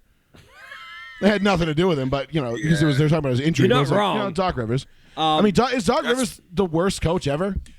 Yeah, he didn't coach us to a Mike championship. McCarthy of the NBA. Mike McCarthy. Yes. Won so many Super I was Bowls gonna with say Aaron Jeff. I was Rodgers. gonna say Jeff Fisher, but yeah, Mike McCarthy's a more apt because he's more consistently better winning percentage, but only one championship to show. I for thought it. you were going to compare him to an that's NBA that coach. I thought you were going to say that Cleveland coach there a while back. Mike Brown. Ty Lue? Yeah, Mike Brown. Well, Mike Brown was just like, "How do you win that's a Coach good of the Year?" point. Coach Very Brown. good point. Pat, Joey, all of us How do actually. you win a championship? Have Paul Allen, KG, I and Paul Pierce. I love Anthony Edwards talking shit Oh my God, to Kevin he's a Durant. badass. That was the coolest Wow, thing I missed ever. that. Anthony He's Edwards is a G. Anthony Edwards on the Timberwolves was fucking wicked good. smoking the Suns. And then as Kevin Durant was traveling the court to him, he's like, "You fucking bitch!" Like I'm just like, and then Anthony Edwards is my new Kevin Garnett. he He's a is. badass. He was badass doing that. to You Durant's realize face. Kevin Garnett is the most fraudulent Dude, fuck off. character in NBA history. I love Kevin Garnett. Cool. Love Kevin so Garnett much. as an That's individual. so Like much. I'm a Celtics fan, but That's KG so was my much. favorite individual Did you- player. So was mine. Anthony Edwards is now my favorite, Did you- like Pat, non-Celtic. Pat, to answer your question, did you ever see Kevin Garnett run his mouth to Ben Wallace or Shaquille O'Neal or Shaq, I think, yeah. or Steven Jackson? No, you didn't. Not Steven Jackson. No, you didn't. That makes You didn't. sense. You know who he Jackson. ran his mouth to? Charlie Villanueva. He had cancer. You know, Allen Iverson. Scott Green. He ran his mouth to little guys. There's a whole video chronicling this. I'll have to pull it up and send it to you. That's so funny. Kevin Garnett might be the most fake tough guy of all time. You know, he wears his hood. You know, he's so like, funny. "I'm gangster as fuck," and then he gets on the court and he runs his mouth to all these fucking like 6'3" guards Steven and Jackson, shit. though, I wouldn't That was fuck with.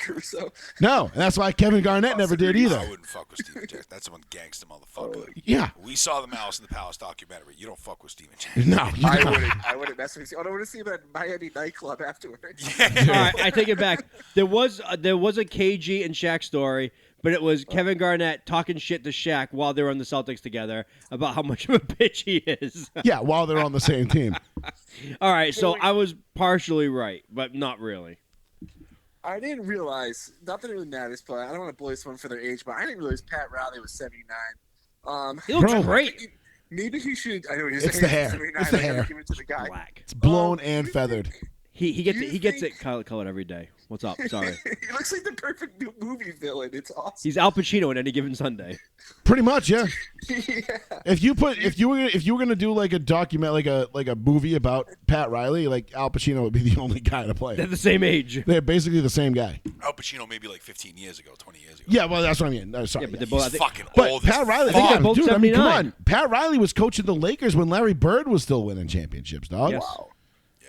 But When we, did he go to the Heat afterwards, right? Way Yeah. after, like Pat, late what were you gonna 2000 say? like late 2000s. Do you blame him for not getting Dame, being stubborn, or why didn't he get Dame? no, Dame, that was his own stubbornness too, and I think Portland basically had come out and said, "You're definitely not getting him," because there was so much like teasing, Yeah. and they were making all these bullshit deals, and they're like, "We'll give you like scraps," and eventually Milwaukee came out and was like, "We'll give you like a decent package," and they were just like, "Fuck it, we're gonna take it," kind of to stick it to Pat Riley because Pat Riley was giving them like a bullshit offer the whole time. Yeah. That Oh, was the wow. story. I think it's going to be a fascinating offseason. I think you're going to see the Lakers, Sixers, and Miami make a big move. Joey, guys, do you think there's a team out of those three that can get Paul George and be better than anyone next year? Fuck no, dude. I don't want Paul George. You can Dude, keep Paul I George. don't- Fuck that guy. Paul George is done. I don't need He 2 is. points in a game 7. Steph Thank Curry you. is the prize of the offseason. If I Wow, want he's a free agent? No. But the Oh. Warriors are talking. The Warriors have quietly Steph said Curry's not going anywhere. they said they're yeah, blowing up the no. Warriors. Yes, but sand step. Tax money. Clay's Guys, gone, Dre's gone. He might ask to leave. Steph's not going anywhere. They're going to build a statue for Steph in They can still build in a the Bay. statue. No. He's going to retire a Warrior. Are they going to build the Now, Allen don't get me Iverson wrong. statue? I would absolutely love to see Steph go south and come to L.A. and team up with Bron and AD and Christ. be like, okay, we're replacing D'Lo with Steph Curry. And I'm Just like, said this shit. Chutch. The fucked up part was my mind real quick went into complete fuckery when you said Steph was going south, and I was like, He's going to Memphis. wait, what do you mean south? And I'm like, oh yeah. So Yeah. that would be cool, but I don't think that's going to happen. I don't think that's going to be the case. Now, Clay is going to be a free agent. He's going to get, I think he's eyeing up, Drew Holiday's contract was with the last report I saw. Clay is collapsed. Like $135 million.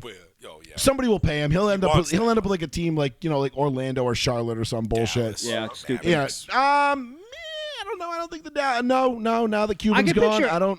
I can picture Clay going to Milwaukee with the Bucks. Yeah. No, why would Milwaukee want a spot up shooter at $135 million? Because they want anything to try to win. But that's not the answer. Don't they still still have? make stupid Don't they moves. still You're have right. Middleton? I mean, Don't they still have Middleton? Yeah. Clear money But- too. Yeah, why would they? Yeah. Up there too. Yeah, that's what I'm saying. Why would they? Yeah. But I'm just saying, never underestimate the stupidity of professional sports league GMs. But yeah, that would be dumb.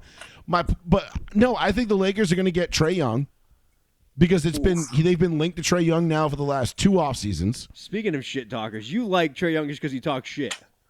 I love Trae. I love Ice Trae, bro. He's fucking nice. Trey's Hawks should be dope, bro. filthy. They had a better roster. They did kick the Celtics plus. When I was watching them beat the Celtics, I was like, this team would scare me in the first round. They're better players than their record. I was praying that the Celtics were going to get the Hawks in the first round I'd be like, fuck. because everybody in Boston would be like, shit. Fuck. You guys better They're play a them good like team. every game. Swear to 7. God, if we lose to an 8 seed 2 years in a row, I'm going to fucking kill myself. Steelers guy. Yeah. You'll find me hanging. But no, I think the Lakers are going to get Trae, and they're going to get another big. I don't know who that's going to be. It's not going to be like a big name big, but it will be like something along the lines like a veteran big, like a JaVale McGee that we had It's but gonna left. draft Brownie.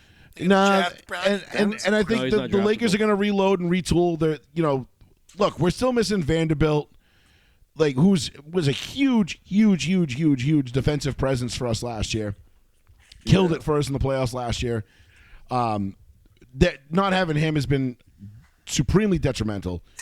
And I'm not blaming the fact that we're losing to Denver on injuries because I think we were going to lose to Denver anyway. It's brutal. It's just Denver's just too fucking good. Yeah. But Denver's going to win another championship. They're going to go back to back. They're going to win another one. And next year is going to be the year. So Hoping you're wrong. we'll see. But everybody's one injury away from this whole everything going tits up. If anyway. Joker goes down, that's it. It's all over. If Jamal Murray goes down, it's over. I think Joker. Tatum goes down, it's over. I'm hoping Kristaps. I hope we play the Knicks just so Kristaps. Oh, if Tatum, even if Tatum doesn't go down, it's over. So- Listen, I'm going to be honest with you. I'm going to be I honest hope with I you. have 15 Bud Lights if the Celtics win the championship. And I'm going to hug my parents because they watch every game. And I'm just going to fucking rip Joey Fats like a high school jealous ex-girlfriend. That's Wait a the minute. kind of messages Joey Fats is going to get from me that Wait a minute. I missed an important part of the piece. If the Celtics win the championship, you have 15 Bud Lights on ice, just waiting to go, and you're just gonna pound them. That's- I'm just going to drink, and then I'm just going to just drunkenly text Joey how much the Lakers suck and how amazing the Celtics are. You know what? And you know what my response will be? Congratulations, that's 2. 8 more to go. I'm just amazed that he's like, oh, I got 15 Bud Actually, Lights. I Shine 'em think, up real nice. Pat, I think you're younger than me. So Yeah. let's see. I've seen Pat, we gotta get you some scotch or something. 1, 5. Get you real drunk. Yeah, 10. I've seen 10. 10 since I've been alive. There's Shaq and Kobe. Fucker. Well, and Magic. I was born in 85, so we won Oh, I'm 89. Okay. 85. I'm not counting. 87. I was born a year the Celtics won, but I don't count that because I don't remember it. I've only seen one Celtics championship. I've watched it all in the past. Well, I'm just saying since I've been alive. I mean, the ones I've watched. I mean, realistically, I didn't watch '87 either. But Luckily, I'm a Patriots fan. I mean, I know I was watching it because my dad was probably holding me in front of the TV. with your forehead on the TV. Yeah. He going, learn to count by 2s and 3s, bitch. I'm like, okay. I'm just a fat little piece of shit, but whatever. Good. Dad's like, he's like, count, you potato, count.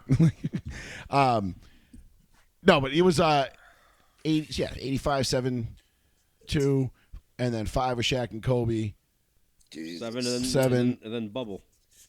And then the bubble. So, yeah, 8. 8. What's the word for Thursday night? What are you guys doing? You guys having a show? I am going to go live myself. Oh, Yes, I will. Yes. I will be working. I took Friday off. I'm gonna get wasted and watch the show. It's and Thursday. Thursday. I took Friday off.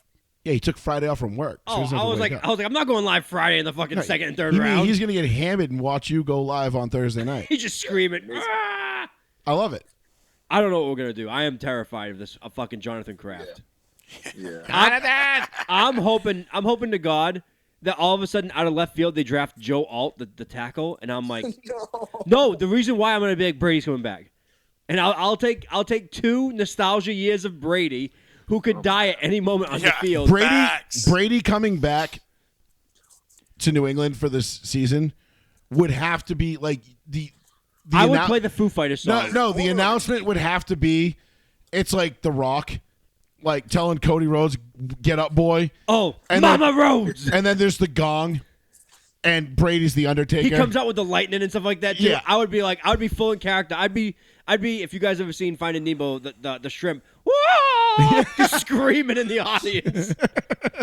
I'm God, all about it. I love that movie. I'm all about And it. they went straight down into the deck. I mean, it was wicked deck down there. Hey, How how's it you going, doing, Bob? Pat, I'm going to be honest with you. I will obviously talk about it live on Thursday for anybody that wants to jump in and watch with me. I'm not going to do the whole first round because I don't have 4.5 hours to dedicate to it. Yeah, I know. But I'm going to be live for some of it because I love the draft. Awesome. Cool. I don't expect the Patriots to trade out. I don't. They We- should we stick need- and pick. No. Stick and pick is the answer. If they trade out, they suck. I don't think you trade out of there because you're going to You're at get. 3, right? You're sitting at 3? You We're need three. you need a quarterback. Fuck that, Marvin Harrison Jr. Because you can get a quarterback in the second. Marvin Harrison unless- Jr. wants to be a Colt. Dope. Imagine if he was like, "Fuck you, I ain't playing for none of y'all. I'm He's playing not for gonna Indy." I do would it. be like, His dad's I terrified. would just sit there and start wiping tears. I'd be like, I love "There's this words kid I so can't much. say, but he's my." He's that. Oh, you can tell everybody. I'd be like, I love this kid. Yeah, baby. I wouldn't blame him. You've seen the pictures of that motherfucker on the field in his daddy's hands after they won the 06 Super Bowl. He's just a little kid. He wants to continue. He looks at the Colts as like The Holy Grail. that is the team. Yes, he wants to continue his father's legacy. In Indianapolis, is what he said. But there's a very high chance he never sees that team. No shit. He's going number Where 1. where's the where are the Colts drafting? 15. They could trade up. They could trade up, but I don't see them trade up that much. Ballard's not going to do it. Ballard's a fucking idiot. We're sick of him over here. We're done with you, brah. And Ursay, give the team to your daughter. She'll probably fucking do a lot better. Amen. But either That's way, crazy. no, I'm just kidding. But I don't see us trading up. I don't see us doing shit. We're not making no big splashes like that. I don't see Indianapolis doing that this year. I think Marvin Harrison ends up in L.A. Charger. I heard Herbert might be on the Cardinals. block. Herbert Yeah. is definitely on the block because apparently Harbaugh is infatuated with getting J.J. McCarthy. Yes, and wants Damn, Herbert out of what there. an idiot. I could see Herbert in like, is Keenan still there? No, Keenan's gone. He's Gone. gone. No, right? but I The hear whole team is gone offensively. right now. Right. Right now, the noise is that I've heard, and it's the only noise I've heard, but it's noise, is Herbert to the Vikings. Yes, I heard that too. They're That's gonna what I was. they're gonna trade both their picks to trade up, hopefully for the Giants spot. But the Giants also want J.J. McCarthy as well. See, but here's the thing. Let's say the Colts, right? Let's say the Colts jump up. They get Marvin Harrison Jr. Yeah, but how are we gonna buy? I don't. I don't all get right, enough all right, draft all right. I'm sorry. All right. Well, let's look at it from the No, Patriots keep standpoint, real keep going quick. from your okay. Let's say the Patriots take Marvin Harrison Jr. No, I like the Colts better. Yeah. Let's say Patriots take Marvin Harrison Jr. Then we're definitely getting Brady back. And then No. Then you trade back up into the first round, the end of the first We round. don't have the capital. Sure you do. Of course you do. We have to change future years. Why Yes, would you need fine. to trade when you can get Bo Nixon like the 5th or something? Or No, Bo Nix is second now. I don't like Bo. because no, you trade back up and get Michael Penix. Injury-prone Penix. You give me that mighty Penix laser, bro, with Marvin Harrison Jr. He's not pro Deep ready. He's ball. injury-prone. He's gonna be running around like an asshole. I'm just saying, from a Patriots standpoint, I would like that. I would take Rattler. give me- in the you give me- fifth Without round. Belichick now, though. Spencer Rattler, I think, is all. It's all but guaranteed he's a Denver Bronco. In the 5th round, I would take him. What's his Saying. post Yeah. for the Broncos? Rattler's got some grit. I like that. Yeah, me too. motherfucker. He's like a just doesn't go away, kind of thorn in your ass he guy. reminds me of Team U Tom Brady. Yeah. Okay. Yeah. Yeah. Pat, well, you had another question. I'm sorry, we missed it. We talked over it. Sorry. No. Well, I guess my last question, Joey, would be, where's Bronny go? Who cares? Not getting drafted this year. He's going to. He's garbage. School. He's garbage, dude. Who cares? He switched. He went from USC to Yeah, he posted a picture of him going to Duke or some shit like Duke or that. Kentucky or something, right? Yeah. No. Well, where he's gonna like be more competitive or some shit, which is like. He's not going to get drafted because he has a heart condition too, and that's a huge fucking factor. And he's not that good. And he's just the bottom line is He averages heart 2 condition or not, points. he's just not that good. He averages like 6 points a game. Yeah, in like 24 minutes. The only reason he's even getting looked at is because of his dad. Right. His dad. younger brother in like 7 years will probably be better. Yeah. Bryce. Yeah, Bryce is a beast. Yeah, Bryce. Yeah, he's like a Bryce Kareem. actually looks like his dad when he Right. plays. You're like, whoa. He's gonna be like LeBron put Kareem. all of his eggs in that Bronny basket, and the kid was just like, "Hey, I just can't do it, Dad." And the other kid, Bryce, yes. Who cares? The kid's not gonna go broke. But Bryce has got the No, of goggles. course not. Nah, he'll be You know, fine. Bryce has the rec specs. That's Yeah, I like love Jordan's that. kid Sick. was like Yeah. begging porn stars on Twitter years ago. for a Jordan's sec. kid was? Yeah. Jesus I Christ. respect it. Let me get some fame, bro. Like, come on, man. Well, I love that Jordan was at. Did you see Jordan at Talladega? Hey, they No. won, right? Who won? Tyler Reddick. Oh, I He thought won it was it. He- Bubba. I was like, fuck. He won in the Jordan car. I saw that. The elephant print Jordan. Yeah, the white, Yeah, the all white and car. black, yeah. Jordan's all gas sitting there like, we want to fucking He's ride. holding Tyler Reddick's kid. Fuck it, bro. Holding Tyler Reddick's kid like, yo, we won. You want to go Right. see Dad? And he's like, yeah, I want to see Daddy. He's Yeah, like 2. yeah. Michael Jordan's holding me right now. Like, don't Well, even it was know cool that. because Jordan. That was the first time a Jordan 23XL car has won while Jordan was present. That's cool. So Oh, he was at the race. He was at the race. And, wow, wow. yeah, so cool shit. That's, boys. yeah. Cheated. I will listen Thursday and Tuesday. Either way, next Tuesday show will be super We fun. we I'm ready might to hear we about might everything do a you we guys might have do to a say. we might do a Sunday special just to recap the draft. Ooh. Sunday Post about it. more. Yes. I don't know if I can do Sunday morning because Cole has baseball practice. You but are such no, a no, no, lame. no. It's only for Tuesday an will be a hour. great show, You though. fuck. You Jesus. can still do it Sunday morning when I come back. Okay, maybe we'll do something Sunday. He has baseball. Give him. We'll do a little special. Cool. But we'll do a draft recap for sure. If not, next Tuesday's gonna be a big time draft recap because Hell yeah. it'll finally be over. I can't wait. My favorite time of the year is when the draft is done because then the speculation ends. The rosters are basically set, and Pat, before you go, I have one incredibly important question for you. Actually, it's two-parter. One, if Brady could come back for 2 years and you paid him $50 million or $60 million over 2 years, would you do it? $60 million over 2 years for Brady. They're gonna have to overpay him, I don't know. I Whoa, would throw $60 million over draft- 2 That's years. a no-brainer. dude. Wait. I would do that right now. No Oh, okay. All right. I Just take it back. set 80 the million over 2 years then. Yes. Yes. Oh fuck it. All right. Whatever. Yes, 80 million yeah. over 2 years. Whatever it is. Sorry. Yeah. Anyway. All right. That's one. So Pat's already said yes. 2. How on a scale of 1 to 10, how shit are the Broncos' new uniforms? And be honest. The worst to the worst. Oh, Joey, what's going on with Zach Wilson? Can you guys beat the stupid out of him and make him good? Nah. If anybody can, Sean Payton will. I think Sean Payton's gonna beat the shit out of that kid. At least his mother is smoke show. Maybe Sean will just hit on her. Well, I mean, Zach Wilson's going to throw for 3,500 yards and 30 touchdowns. He's not gonna this play year. that many games. No, he's going to play. He's going to start. No, he's not. Yes, he is. He's going to start this year.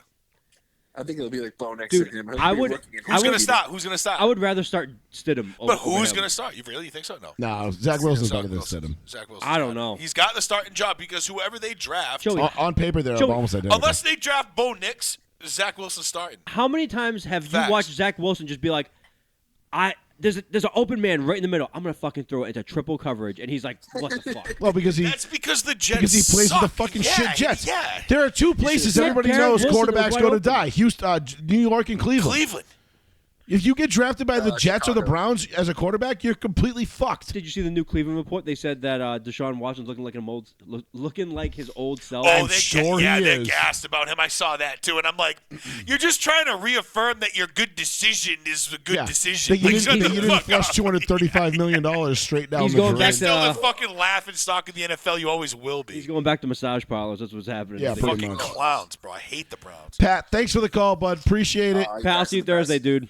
I'll see you Thursday. Bat guys. bro, later, Good man. night. Adios. We'll talk to you, buddy. Thank you. 774-992-8702. If you want to give us a call, feel free. Chime in. Durant, Pat was talking shit. No, I'm kidding. Listen, I mean, look. Jesus Christ. Jesus Christ. Jesus Christ. As far as the Lakers go, look, I didn't think we were beating Denver. I thought we had a better chance of beating Denver in the first round than we would say in the Western Conference Finals. But I still wouldn't have picked us to win, and I didn't. I wouldn't have, but I thought you guys should have won that game yesterday, and I thought the last minute and a half. Well, yes, they should have won that game yesterday. They definitely should have won that game. LeBron missing that wide open three, I was like, oh, that's bad. And he was fucking on fire up until that shot. Until that shot. Because who fell in front of him that was guarding him? I forget. He faked it. He was going to go in. The guy just fell. And dude just went. Snapped ankles. Yep. And then wide LeBron, open three. And then it rimmed. Rimmed it out.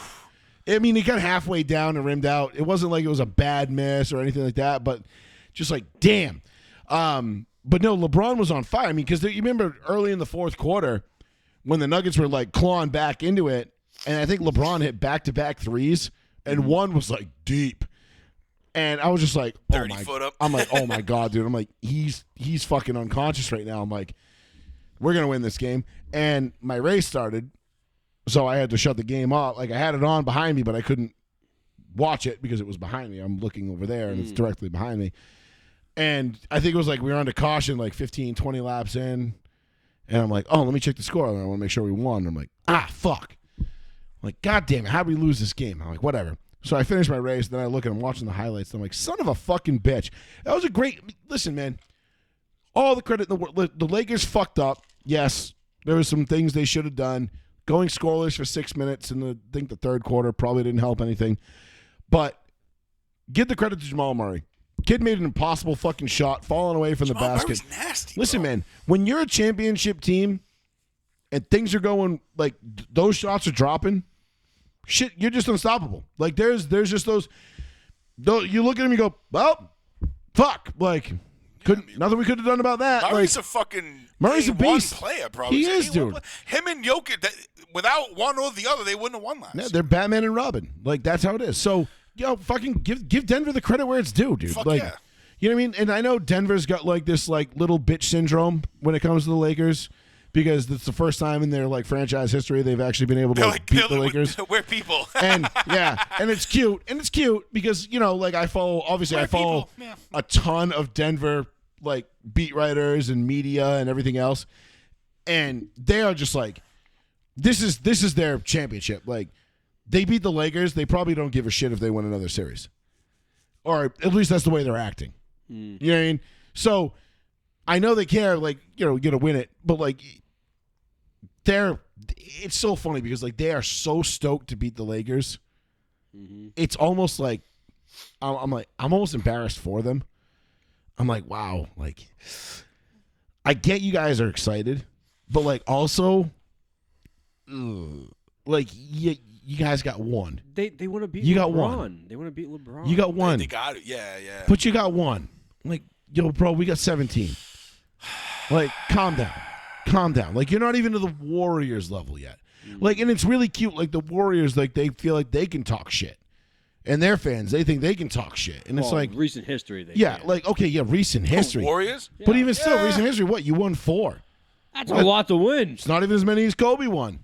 Yeah, but now recent history, it's just like KC. Now KC in football thinks they can talk. Right. You know what I mean? Because now Steph's not done. It's the same thing. What if and that's why people believe Steph's not done, but the Warriors are done. Steph thinks that people believe that Steph will ring chase now. They think he would like to hop from a couple teams. I don't think so. I think he goes down a Warrior, dude. I think he goes that down would be a Warrior. Nice. I would like that. I don't think because Steph is the only one with I feel like he's the only one with a spine on that team. How can you be a ring chaser when you were the guy that got all the rings? I'm trying to word it in like a way like you can't chase rings when you're the guy that brought the rings. Bring the rings. You don't need to chase them. Yeah, but like cool. Like they had KD and Clay. They had Clay. They had Draymond. They had Iguodala. But without Steph, none of this happens. Steph was the straw that started the drink in Golden State. He was the cog that connected everything. The gears. Yeah. So, can Steph go out there on his own and say take like Steph's 36. Take like how old is he? 36. This is why they believe that he's gonna go to a couple other places. Where's he gonna go? Like the Knicks? He was already maybe. I'm gonna be honest. An East Coast team. He was already named with the Lakers as a possible destination. He was also named with the Celtics as a possible destination. But the Lakers are all. He'll never go. He'll never go to the Celtics. No, I don't Never go picture to the that Celtics. either. We're tied up $500 million between two guys. He ain't going to the fucking Celtics unless Curry was just like, I'll do this as a charity, and he was just like, no, not a chance. It's not and happening. why would you introduce another fucking guard like to the Celtics? Like, no, We are stupid. Yeah, we don't need that. We are stupid. This is true. Never underestimate the stupidity of professional sports GMs. But And the Celtics shot 85 3-pointers tonight. We're like, what the? This is ball at home. Just perimeter. It just got like Porzingis and fucking who's that big ass guy with the he begins with the E? I can't. The Portuguese guy. I can't say the name. I don't remember his fucking name. He's got him standing in the middle, and it's just like Curry, Tatum, and Brown just outside, just three in every fucking. it looks like a warm up. Yep, they just keep tapping balls outside. Threes. It's just like, no. And the Celtics shot 12% from three tonight. Yeah, and they only lost by 4 points, 89-92. See, two guys, two of Steph Curry's close friends, former players, Steven Jackson and Matt Barnes, said, "quote unquote," Steph Curry is absolutely fed up with Golden State. Really, Matt Barnes is saying that. He's a big time. Was he a Laker, right? Matt Barnes back Matt Barnes in the was day. Former Laker. He's been around. But he won championships with the Lakers. He was on the Kobe team. 08. No, he was on the LeBron team. He was on the bubble team. Matt Barnes. Yeah, because maybe he's the one that tried to ball check Kobe. Yes. Remember when Kobe was standing guarding the out of bounds pass? He didn't blink. Who the That was fuck Matt am I Barnes. Thinking of? Matt Barnes looked the same. Matt Barnes, I don't think has ever aged since entering the league and retiring. He looks exactly the same. Yeah, he's not. He's not on the LeBron team. Yeah, he was. No, he played against LeBron. He was on the Kobe team. He joined the Kobe team the year we lost to the Mavs. Oh, he didn't win one? No. The Derek Fisher year, the one we lost after 09 or 08? 10. No, he was on Orlando that year. Fuck. All right. Who am I thinking of? We faced him in the finals. We beat him. Oh, I'm fucking up with Dumbo ears. I'm thinking, I'm sorry. He was in Phoenix in 09. who's Dumbo ears? Oh my God. Why can I see fucking Kobe ears? Kobe Lakers. Big ass ears. Jesus Christ. Oh, Come on. yeah, I can see his face too. Why am I so stupid right now? I know his fucking name. I can see.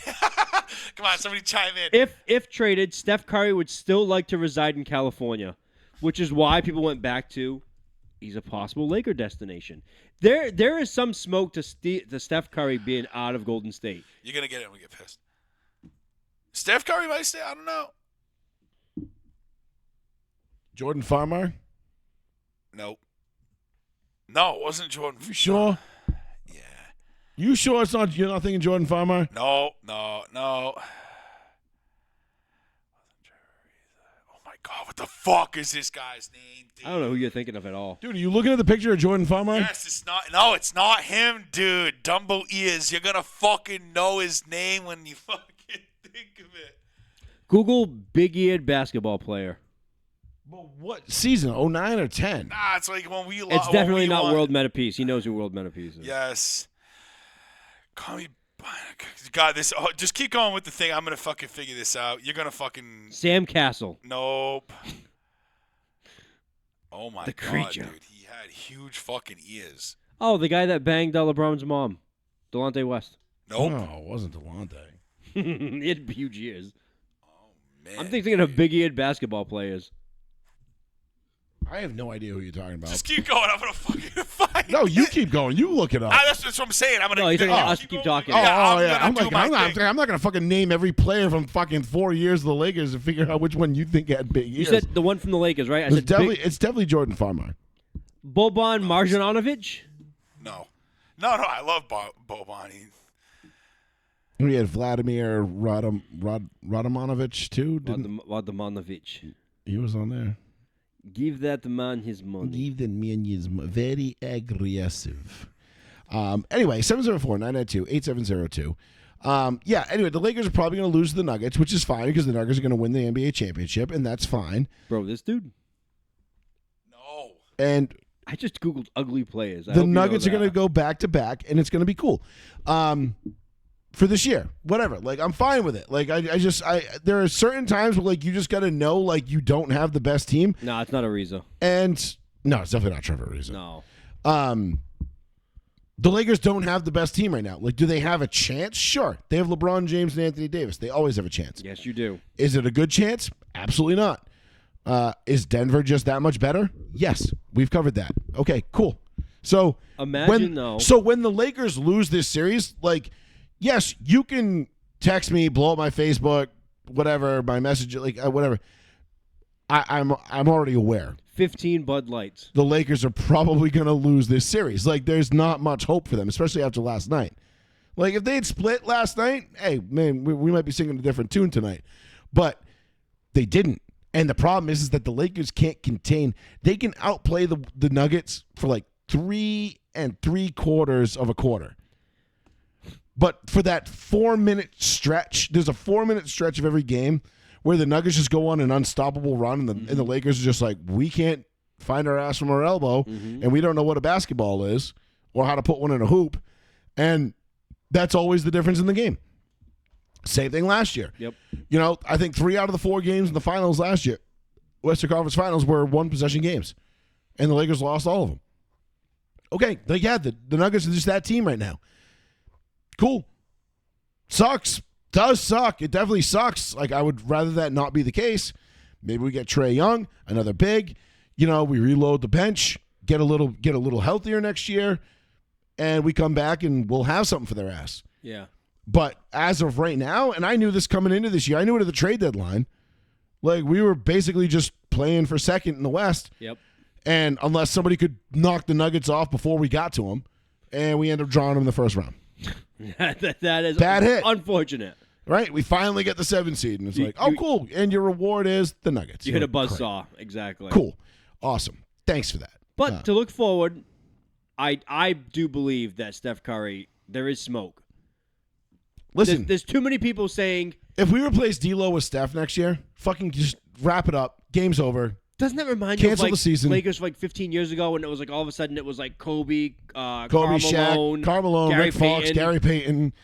Doesn't it remind you of that? I mean, that was, that 04 team. But didn't win. Yeah, and who did we get smoked? We get smoked by the Detroit Pistons. Yeah, that was another fucking buzzsaw You know what I team. mean? But and to answer Lisa's question, do I think Tatum has what it takes? No, I don't. Man. I don't. I am all out on Tatum. I've been out on Tatum for a while. I don't think Tatum cares about winning. I really don't. I think he cares more about his Instagram clout, his media presence, and everything else that comes with it. I really don't think he gives a shit at the end of the day whether he wins or loses, and that's a problem for me. If they don't win this year, I think the noise gets much louder locally and nationally that he's not that guy. He's not. We've already seen it. We already know he's not that guy, because if he was that guy, there would be absolutely no fucking discussion whether it should be him, Brown, or there would be Marcus Smart wouldn't be taking the last shot of a game last year. Oh God, tell me about it. You know what I mean? Like, it was so refreshing. Do you think Kobe Bryant would have ever allowed Marcus Smart to take the last shot of a game? Or Bird? Or Magic Larry Johnson? Bird or Magic or anybody? No. Or the only guy Dame. Magic may have yielded to was Kareem, but you know the Skyhook was pretty unstoppable. Barely. So, but no, it was just like no, those guys were taking the last shot and they were calling it. Yeah. Jordan's not letting fucking Tony Kukoc take the last shot of the game. Mm-hmm. Fuck no, give me the ball and get the fuck out of my way. Imagine that. Yeah. Tony, you're taking the shot because you come on, like just give me a break. Like no, so to answer your question, no, I don't. I think Tatum is, like I said a million times, Carmelo Anthony 2.0, and the way this current Celtics team is constructed, I think is idiotic. They should have traded Brown 2 years ago when he was at max trade value. Stuck now. He's not and going got anywhere. rid of him, and then built around Tatum and brought in pieces to complement Tatum, not brought in his carbon copy who can't go left. I wanted Dame. Sure, Dame. But even Dame, but Dame would have been better because you could have had Dame play the. Yeah, you could have fit it in. You could have got Dame and paid less money. But even still, I don't think Dame's the answer. I don't know what the answer would have been. You know what I mean? I don't remember. But what that was free my agency vision looked this offseason for us. I said, get rid of Time Lord, get rid of Marcus Smart. Both did. And I said I wouldn't re-sign Jaylen Brown. They did. I said now I would trade for Dame. But you had to re-sign Jaylen Brown because otherwise you're going to lose him for nothing.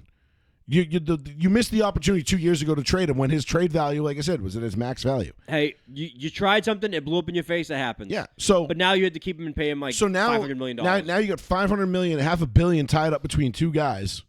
Paul's still looking over there. Dude, it's killing me. He's looking at it's in-game logs. It's not fucking Trevor Ariza, dude. I know it's not. It's Jordan Farmer. I mean, it's not Jordan Farmer, dude. Big ass. He's pastier than Jordan Farmer. With freckles. Fucking Dumbo ears and shit. A redhead was playing basketball? He's not like redhead. He kind of looks. No, I don't think he's redhead. But whatever. Who cares? Fucking figure it out after the show. Yeah. But the bottom line is this. The way that the Celtics right now, what they remind me of is that like early 2000s Pacers teams with Reggie Miller, where like they had all this top. You had Steven Jackson, fucking Jermaine O'Neal, Reggie Miller, like all these like great players, right? You had this like just talented as fuck roster, and he could just never punch through and win it. And it wasn't because Reggie didn't hit big shots or whatever. Like they did what they had to do, but when push came to shove, they always lost. And that's what this Celtics team reminds me of. They're just another team that's good. Yeah, I'll take one more. That's good, but not. That's not fucking great. Oh wow, that was so like top heavy. That sucks. It sucks because if they lose this year, when they lose this year, if they lose this year, I'm not giving up on them. I don't know what you do after. I think you're just stuck now. Now you have to just basically hope well, exactly. Now you're stuck. Yeah, and you're stuck with it. Like, look, and I'm not saying I'm going to say when they lose this year, assuming Denver gets to the finals healthy. I don't think anybody's beating Denver. Period. End of story. Nobody in the West or the East is as good as the Nuggets when the Nuggets are healthy. And that's it. That's not a knock on. So saying the Celtics suck or, whatever. Like, no, like the Celtics could get there, but they're going to get smoked by Denver in 7. Denver's a better team. That's okay. Denver Joker is better than Tatum. Jamal Murray is better than Tatum. Okay, so their two best guys are better than your two best guys. And don't give me this fucking shit about, Tatum's a top 3. Fuck off with that shit, dude. Like, I don't give a fuck about your fucking egghead nerd shit. Yeah, watch the games. Stats. Exactly. Watch the games. Watch the fucking games. And that's what worries me is that regular season Tatum is different from playoff Tatum, and it's not in the way you want. Yeah, Tatum goes out and scores 51 points against the fucking Sixers last year, and he's throwing up the 5-1, and then he goes out in Game 7 against the Heat and puts up, 15? Yeah, and then he was hurt. I was total fucking. You like rolled his ankle a little bit. I can't stand that shit, dude. And here's why I fucking hate Tatum, and it's kind of irrational, but he embodies to me, looks wise, the way he plays, the way he texts Kobe's dead fucking phone number, screenshots it and puts it on Instagram. I hate that. Everything about him, he just embodies this new generation. Yes, he does. And I hate this new generation because they're a bunch of fucking whiny crybabies. Well, ask Tom Brady how he feels about this generation of athlete. Listen, man, I feel like if me and Tom Brady sat down and just started kicking it, we'd be boys in like 10 minutes. Tom Brady has talked more about how much he hates young athletes than ever. Because he's not wrong. He's not, but I'm shocked that he's talking this much shit. Also, Netflix special, he's getting roasted in like 2 weeks. Oh, yeah. Fucking hilarious. Who's doing the roast, though? Who's all be the on usual it? Guys. All right, but like, who's the special? Is Peyton Manning going to be on it? Because Peyton's been Peyton should. Because Peyton roasting Brady would be pretty fucking funny. Who is roasting Tom Brady? Give me the list. I meant to throw this out in the chat earlier before the show. First of all, Kevin Hart is hosting, which that's a big get to get Kevin Hart as a host. Not anymore. Why not anymore? They tried to cancel him like 2 years ago. Nah, that was fake. No, it wasn't. What did he do? Remember he was literally crying about it? What did they tell Saying me? he can't get work? Really? Yeah. Because something he said back in like 2015 about transgenders. Oh, I can't remember that. Jeff Ross, Kevin Hart. Yeah, Jeff Ross. It's mystery guest that they don't want to spoil it. Okay, so I'm definitely going to be watching that, though. Oh, yeah. Because deep down inside, I do love Tom Brady. Because he is one of the best I've ever seen do it. He was never the best at like any one particular thing, but he was great at everything. Jeff Ross says, nobody in Tom Brady's life is off limits. Maybe his kids. I'm not sure. Ask Alex Reamer. Oh, but Jeff Ross is doing it for comedy's sake. Right. Alex Reamer was doing it for... Someone will absolutely say... Alex Reamer said that shit with, like, vitriol and hatred. Someone will absolutely make fun of Tom Brady. I mean, Giselle being a man and cheating on him. Someone will absolutely make fun of Brady getting what he deserves for cheating on Bridget the first time with Giselle, and then her cheating on him with a fucking jiu-jitsu... Brazilian jiu-jitsu instructor. He was like, I'm Jiu-Jitsu John. And she's like, oh, wow, Jiu-Jitsu John. Hello. I like you. I guarantee, you know what? Gronk's probably going to be one of the roasters as a surprise. Gronk is a fucking big idiot, though. But Gronk's funny, though. Because he thinks he's funnier than what he is. He's, like, special. No, Gronk's funny. He'll go out there and be like, remember that time we did that? He's like, Chris Farley, that was awesome. No, Gronk's a legit funny man. In his own way. It is true, Destry, that this is all that Jeff Ross does. He has nothing else going on in life. Nope. He just roast people. It's great. And I love it because I miss the roasts. It's been a while since we had a good one. I hope Antonio Brown does not show up. That man is just No, CTE. they're not going to. No, he's cooked, dude. He's cooked. You might as well just invite Kanye at this point. Yeah, right. Seriously. But sticking with football real quick, I'll give you my quick thoughts on the Broncos uniforms. Yeah, I want to hear about this because if you lie to me right now, I'm going to hold it against you when they play these dog shit things. The first thing, so I was golfing. I woke up Monday morning and they were like, "Oh, whatever Mountain Time, like 11 a.m. Mountain Time, they're going to release the new Broncos uniforms, which is 1 p.m. our time." And I was like, "All right, cool. We get new unis today." I had little to no hope for something that was going to like make me happy. Okay. I like the current uniforms as they are. I did too. Very great. I think they're great. Yep. We've had them since 97. Yes, fantastic. So Elway debuted them. 28 years, 27 years, whatever. Mm-hmm. I didn't think there was anything wrong with our uniforms. Like if they wanted to do like a little refresher, maybe like tweak them here and there, whatever. All right, cool. But no, they wanted to go with a full-blown rebrand, full-blown new uniform. And I was like, okay. I'm like, here we go again. Because my thing with uniforms is this. And this is what pisses me off, right? When was the last time the Steelers changed their uniforms? Never. When was the last time the Cowboys changed their uniforms? Like major changes? Never. How about the Cleveland Browns? They change them every 2 years now, and but before, all right, so maybe not the Browns. That's a bad example. How about the Bears? Have the Bears ever changed it? How about the Packers? Never. How about the Chiefs? Very minor, but almost never. How about the Raiders? No, never. Yeah. Why is it the NFL is so quick? Money. I know what it is. I know. Because they can rebrand and sell new jerseys now. Zach Wilson. Oh, well, you need new ones. You don't have a new jersey? You must be no. Fuck that shit, dude. That's right. Oh, my God. You sacrifice tradition for progress, and you get neither. Like, we end up with neither. And the NFL is all about getting rid of tradition. They don't give a fuck, bro. They want everybody in the NFL now wants to be like the Oregon Ducks, where they're like, we have 562,000 different combinations that we could use for uniforms. Shit. Fuck that, dude. No. I was talking to my dad about this when we were talking about NASCAR earlier, and my dad was like watching the race on Sunday, and he's like, I don't even recognize half of these names. No shit. I haven't watched it in so long. And he's like, even the names I recognize, I'm like, what car are they in? Because I don't recognize any of the cars. Mm-hmm. Because they have multiple sponsorships per year now. Mm-hmm. Back in the 90s, you knew who the number 3 Goodwrench car was. Yep. You knew who the number 2 Miller Genuine Draft car was. You knew who the number 6 Valvoline car was. Like, weird. You knew because they had one sponsor the whole year. Yes. One paint scheme. And maybe for the All-Star race or the Coke 600, they would throw like a special paint scheme on it where you'd have like a different sponsor or like a collab with somebody, and it would be like a cool, one-off car. But the NFL is becoming the same way. You have like 6 or 7 teams. Like, the Eagles have changed colors, but they haven't really changed much else.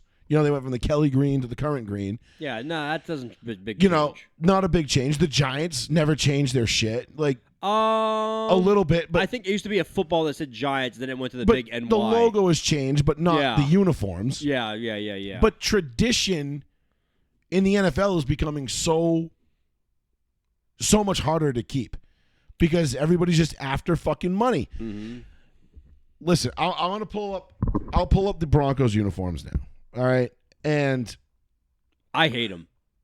I don't hate them. They get a 1 out of 10 for me. I don't hate them, but to say that I was underwhelmed when they released them would be an understatement. I literally said in my car as I watched the video, first of all, the video I thought was for Ford Bronco because it was like a cowboy right from the show Yellowstone, and a minute and 30 of the video is this guy traveling in Colorado, and all of a sudden he's like, oh, by the way, hit the jerseys. It's like, oh, okay, the jerseys are an afterthought of this whole fucking music video. Yeah, I didn't watch the video. Like I said, I was playing golf, so the video is watch hysterical. It. The whole but the videos and it shows uniforms, and I'm like, what the fuck is this? I don't mind. So I only pulled up the orange ones. It's so basic. I love the helmet. I love the matte blue helmet. The matte blue is awesome. I love matte colors. That to me was the best part of this. All matte helmets pop. But now. like, did no one in the Broncos organization when they were designing these jerseys look at the shoulders and go like, hey guys, like that kind of looks like the Chargers shoulder logo, like blue and white too. Do you think maybe we should not go with that? Like, nope, that's what we're going with. Oh, and by the way, in case anybody ever needs to be reminded of how long a mile is, just look at the Broncos helmets because it's right there on their fucking forehead. I don't mind. They I thought that was pretty cool. They literally fucking tattooed 5280 on their foreheads. Hey, you're gonna teach a lot of kids numbers now. Like, why? Why do we need that? Like, I get it. We're the Mile High City. Thank you. Like, what the fuck? What are we doing here? You know what they're doing that for? Because that 5280 will eventually be ad space in the future. Because you're going to be looking, 5280, you're going to see that there. And then in a few years, they're going to sell it to, like, Michelin. And you're going to have Michelin in the middle of their forehead. You'll see something there in time, I guarantee it. I don't hate the uniform in general. I hate it. Hate them. I just couldn't get excited for it because it's like... What, the team you Chicago wears or whatever? Yeah, to quote a very famous rapper, I don't know what a needle mover is. That doesn't move the needle for me. Yeah. You know, like never considered myself a needle mover. But I'll hang out with people that use them terms. Yeah. You have 3 helmets now. You have the snow cap whites, you have the matte blues, and you also have an orange helmet now. I am on record saying I fucking hate the all white Why do you hate snow the caps. whites? Because I think they look like shit. Do you also hate the Bengals uniforms though, the all whites? Yeah. I hate the Bengals all whites. I don't. But I like Those Denver. are such sick fucking. How do you hate the white, black, and orange? White Like the all jerseys. white with the little black and the little orange. The Bengals ones. If the pants weren't white, I wouldn't hate them. They would be Siberian tigers then. Yeah. No, I can't stand all Maybe whites. they fucking are. They're just the Bengals. That's a whole different team. All white uniforms in football don't look like like it. trash. They always look like trash. I do I've like never the found snow one cap I helmet like. from Denver. Colts I do all like. I hate them. Colts I think all whites are cool. Well, that's tradition. no, that's their color rush though. Color rush. Oh, and I think those color rush yeah. one. I wouldn't hate if the Colts did reverse, where it was a blue helmet. No, yeah, like a actually, blue you're right. helmet The with a white. Colts away jerseys, the white pants, the white The tops. all whites are cool. Those were crisp because those are classic. Okay. Those have been around What for a else fucking has 100 all years. white like that though? Jets, greens, right? Do they have like the green numbers in the white? Buffalo pants? has an all-white Does uniform. Everybody has a white uniform at this point. Not the Patriots. Everybody. No, most teams do. Cowboys got one. Dolphins have an all-white. Well, Cowboys' which I home is fucking white. hate. Yeah. The Dolphins- Texans don't, do they? The Dolphins have it for They home don't, field they will. advantage. No, the Jaguars don't. No, they can't. Tampa does. No, they do No, not. they don't. No, they do No, not. they don't. I'm just thinking like by state, like random. We can go on for fucking 32 teams, but like I'm saying, The Bucks have white. They're away. Almost everybody's away jerseys. The Browns have a white helmet now, which is fucking Almost ugly. every team in the league has a white away jersey. Well, Patriots yeah. have white. Well, not the helmet though. I'm talking about all white. Like the whiteout jerseys. No, that's Like that's white like helmet, white jersey. That's white either pants. a color rush or like a one-off thing for a couple teams. But no, everybody has a white jersey. It's their away jersey. Yeah. But no, I hate the Broncos snow cap. I didn't like them when they came out. I thought they looked gay. I kind of like it. And then we lost 2 games in them, and I'm like, yeah, burn these things. That's fair. That's fair. oh, the Niners do. The Niners. Niners have white pants, white jerseys. Yeah, Yes, they do. but that's they don't- fine. But I'm saying the don't- helmet has to be white too. Oh, I think they have a traditional helmet. Yeah, with they the do. gold. They still have a gold. Oh, okay. I'm just looking. I just went like it's just like Niners, Bears, Bengals, Bills, Broncos, Browns, Bucks. The Browns' new uniforms. Cardinals. Oh no, they don't have a white helmet. I think they wear a red helmet All with white that. uniforms though. Like they Isn't have, the Cardinals like, helmet pants. white already? Yeah, but I think they when they go all white uniforms, I think they have it switched to a red helmet or something like that. They did some weird shit last year. Maybe. They let Kyler Murray make decisions, which is I don't know. joke. I just think the all white alternate jersey thing is trash. I fucking hate it. Can't stand it. I like your throwback, Ravens and they'll never go back to that. But not The with the white Broncos' helmet. new throwback jerseys are straight. Those are fucking beautiful. crisp. Those should have just been, if they were going to do Yes. anything, they should have just made those the new uniforms. I think What, the throwbacks? Yeah. I the think- orange crush, like the legitimate ones. Yes. That would I, have been I bad. But really they're like think, with a little modern twist on them. But yeah, Yeah. they're crispy as fuck. Those are dope. No, I think this is my opinion. I think if the NFL brought back all the 70s and 80s themes for NFL teams, it would look a lot better in today's TV. Agree. Yes. You know what I mean? Like yes. everything would pop more, it'd be more colorful, as opposed to this with like fucking zigzags and lasers and shit. It's like I don't need to see all this shit. Yeah, you got the fucking Tampa Bay Bucks with the alarm clock numbers on them and shit. Hate like, that. just looks like trash. Hate it. But again, it's like everybody's just like out to make a buck, and they want to appeal to like the 14-year-old kid. You know what I mean? Who doesn't spend any money? It's just his parents spending money, but they want to appeal to that kid because they're trying talks to. about it. But they're trying to get a future customer down the road. So it's just like, dude, they do all this shit. It's like the Oregon, like I said, the Oregon Ducks. Like, we have 500,000 color combinations for our uniforms. No one fucking cares. Yeah, like, F you, Paul. win a goddamn Fuck national you. championship. You fucking Kiss my lambs. ass. You're the coolest fucking. So what? So fucking what? By the way, What are we Paul, getting? you may have missed it in the chat. Deshry said Bo Nix was a piece of shit much earlier. Yo, whoa. Why is he a piece of shit? I think his exact words were is because he plays for the Ducks. That's it. That's pretty much One of the it. highest completion percentages out of any fucking season in fucking college football history. I think it He's a was the piece of highest. shit. Was it? I think he beat Mac Jones, actually. Yeah, it was the highest. Yeah, he did beat Mac Jones. 75%. Let's not bring up that name. That name is very touchy with me. So Yeah. Isn't it crazy beat Mac though? Jones, he's So 78%. while we're on the Broncos, so yeah, listen, Come on, Destry. Come on, bro. I don't hate the uniforms. They don't. hate him. If they move the needle for me in any way, it's negative because I thought the jerseys we had were great. They were I fine. consider myself a needle mover. Oh, man, that fucking interview. Anyway, yeah, no rabbit hole. on that. I didn't like. I'm looking at Peyton and that orange jersey with the white pants right there. Like, Fine. perfect. Love that. I love the fact that we had brought the orange jerseys back to being our home color. Yes. Rather than the blue. Those must have been one of the shortest run, like big changes. No, because those When were we the, went to orange? No, when you went to those with like 97. with the stripes. 97. Right. And how long did you guys have the original ones? So let's see. We were founded in 65. 7, I want to say. So, whatever that was, the 90s, so 30 years, Damn. 29 years. So we had those about as long as we had the other ones. 59.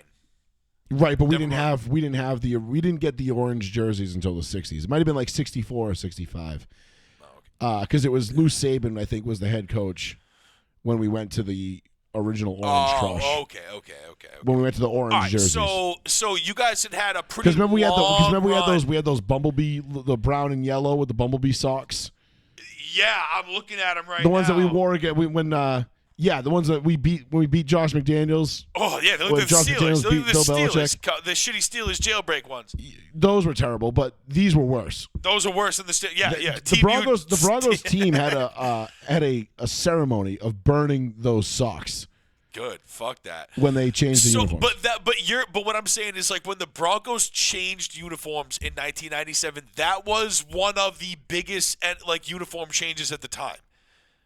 Yeah, because teams weren't really changing Doing uniforms it, then. exactly. That wasn't like a big thing. Like now it's I kind of think like the games, Cowboys went from having like they used to have the stars on the shoulders, which was sick. which I Those thought 90s those were ones cool. were banging as fuck. No, that was before that. I think those were like 80s and 70s. Nah, because Aikman and shit had it. Aikman and Not on and the shoulders. Smith. No, they that- wore them once or twice for like on Thanksgiving, but those were Because I not. clearly remember Michael Irvin win that jersey. They were not. That was not the Cowboys jerseys in the 90s. No, with the stars on the shoulders. That predated that. No, Owens didn't. No, Look it up. I know. Well, it takes. Look I up know. Cowboys jersey history, and you'll find the first link on Google, and it'll show you everything. But what I'm saying is you guys had one of the biggest changes, and like, because they weren't really doing that at the time. I'm just surprised it didn't. I'm surprised it only lasted this long. I think this was a short run for those. Well, you got to think these jerseys. These jerseys run. lasted just about as long as our original jerseys lasted. 30 years. About just a little under. But you said from the 60s. Okay. 65 to 95 was 30 years, so it was a little over 30 years. It was 90. 60 to 90. Because I still think of when it said, that's crazy. I mean, I didn't think there was a problem, but I was very underwhelmed by the jerseys we got. Are we really sitting here looking at a 30-year jersey run? Yeah. And remembering the before and after? That's fucked. Yes. we are that age. Fuck. Yeah. We're getting old, bro. Kind of dawning on me now to be like, oh shit, dude, we're about to see the Lions change fucking logo in jersey soon. The Lions jerseys too, those that came out, like I was not impressed. Oh no. The all blues, the blue helmets look dope. The blue helmets look wicked though. I did not like those at But all. I gotta see them in person though, because they don't look the same on the field on a Sunday afternoon as they do in these renderings and like the photo shoots and shit. Like you gotta see how they play, like how they look under the light. Like when you get to like Sunday or Monday Night Football, that's when you'll know how good those jerseys look. Okay. That's the only way to look at it. That's it. That's the proving ground. Prime time. And you know who we're gonna see in prime time under center in Denver this year? One Zach motherfucking Wilson. Don't even. The MILF Hunter. Yeah, so 95 was the star on the shoulder. That was their uniforms. For that 1 year. No. That's what it says right here. And even in 05 they brought him back. Well, that was the small star on the shoulder. I'm literally on Draft Central on Cowboys.com. Yeah, no, dude, they did not. They had the numbers on the shoulders in 95. Don't. This is 95 right here. Yeah, I get it. Well, I just picked up 95 and they had the fucking star on the That was shoulder on Thanksgiving. Too. Are you sure that was just Yes, the one that's random? Thanksgiving. That was their Thanksgiving jerseys. Well, that's fucking stupid because They always wear the stars on the shoulders on Thanksgiving. That's like a Cowboys thing. That's their Thanksgiving throwback. Look at every one of them that says. I'm just looking at two different pictures, stars on the shoulders, two different games. Might be Thanksgiving, might not. One looks cold as fuck. The other one, it's on Cowboy. It's whatever. But I'm just saying. But yeah, they wore them selectively. That was not their tradition. Like that was not every their day, standard they're uniform. not their Sunday uniform. Okay. No, their standard uniform. The numbers on the shoulders, on the shoulder pads, Right. And that was it. I mean, they would have been a lot cooler if the star was their standard. But let's talk about Zach Wilson to Denver real quick. Address that, and then we'll get into Talladega, and then we'll get out of here. The price they paid Was perfect, was very appropriate. and the fact that the Jets are going to pick up a bunch of Zach Wilson's salary also helps. They were just desperate to get him out of there. They were, they knew they weren't bringing him back. They wanted him out of there. And Denver couldn't really afford. And a I'm big telling you right now, quarterback bro, anyway. I'm not saying. Listen, Zach Wilson changes absolutely nothing for the Broncos' plans on Thursday night. No. Whatever they were thinking they were going to do on Thursday, they're still going to do it. Now, getting Zach Wilson could mean that they think J.J. McCarthy won't be there. Drake May won't be there. Whoever they want, they're not going to be able to move up and get the guy they want. Whatever. So, which could mean Zach Wilson could be leader in the clubhouse to start for the Broncos next year. I'll bet $5 right now he starts. If it's him, Stidham, and Ben DiNucci, yeah, Zach Wilson's starting. I bet you Under Sean Payton, Zach Wilson's starting. fucking cheeseburger. We can't Because do think money. about it. What does Zach Wilson do? Give me till Friday. What does Zach Wilson do well?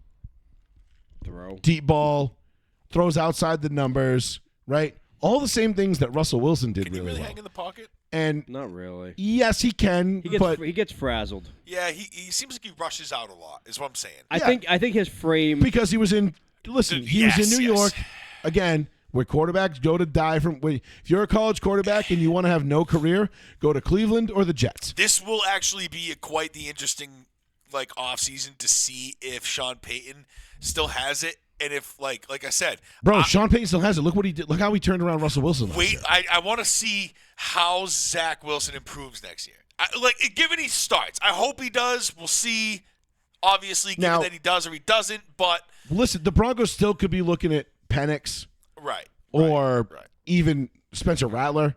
Right. You know what I mean? Like in the fourth Much or fifth later. round Yeah, later. Rattler's wearing. Wasn't he Rattler, Oklahoma? Was Yes. it Carolina? Oh, I thought he was South Carolina. No, Oklahoma.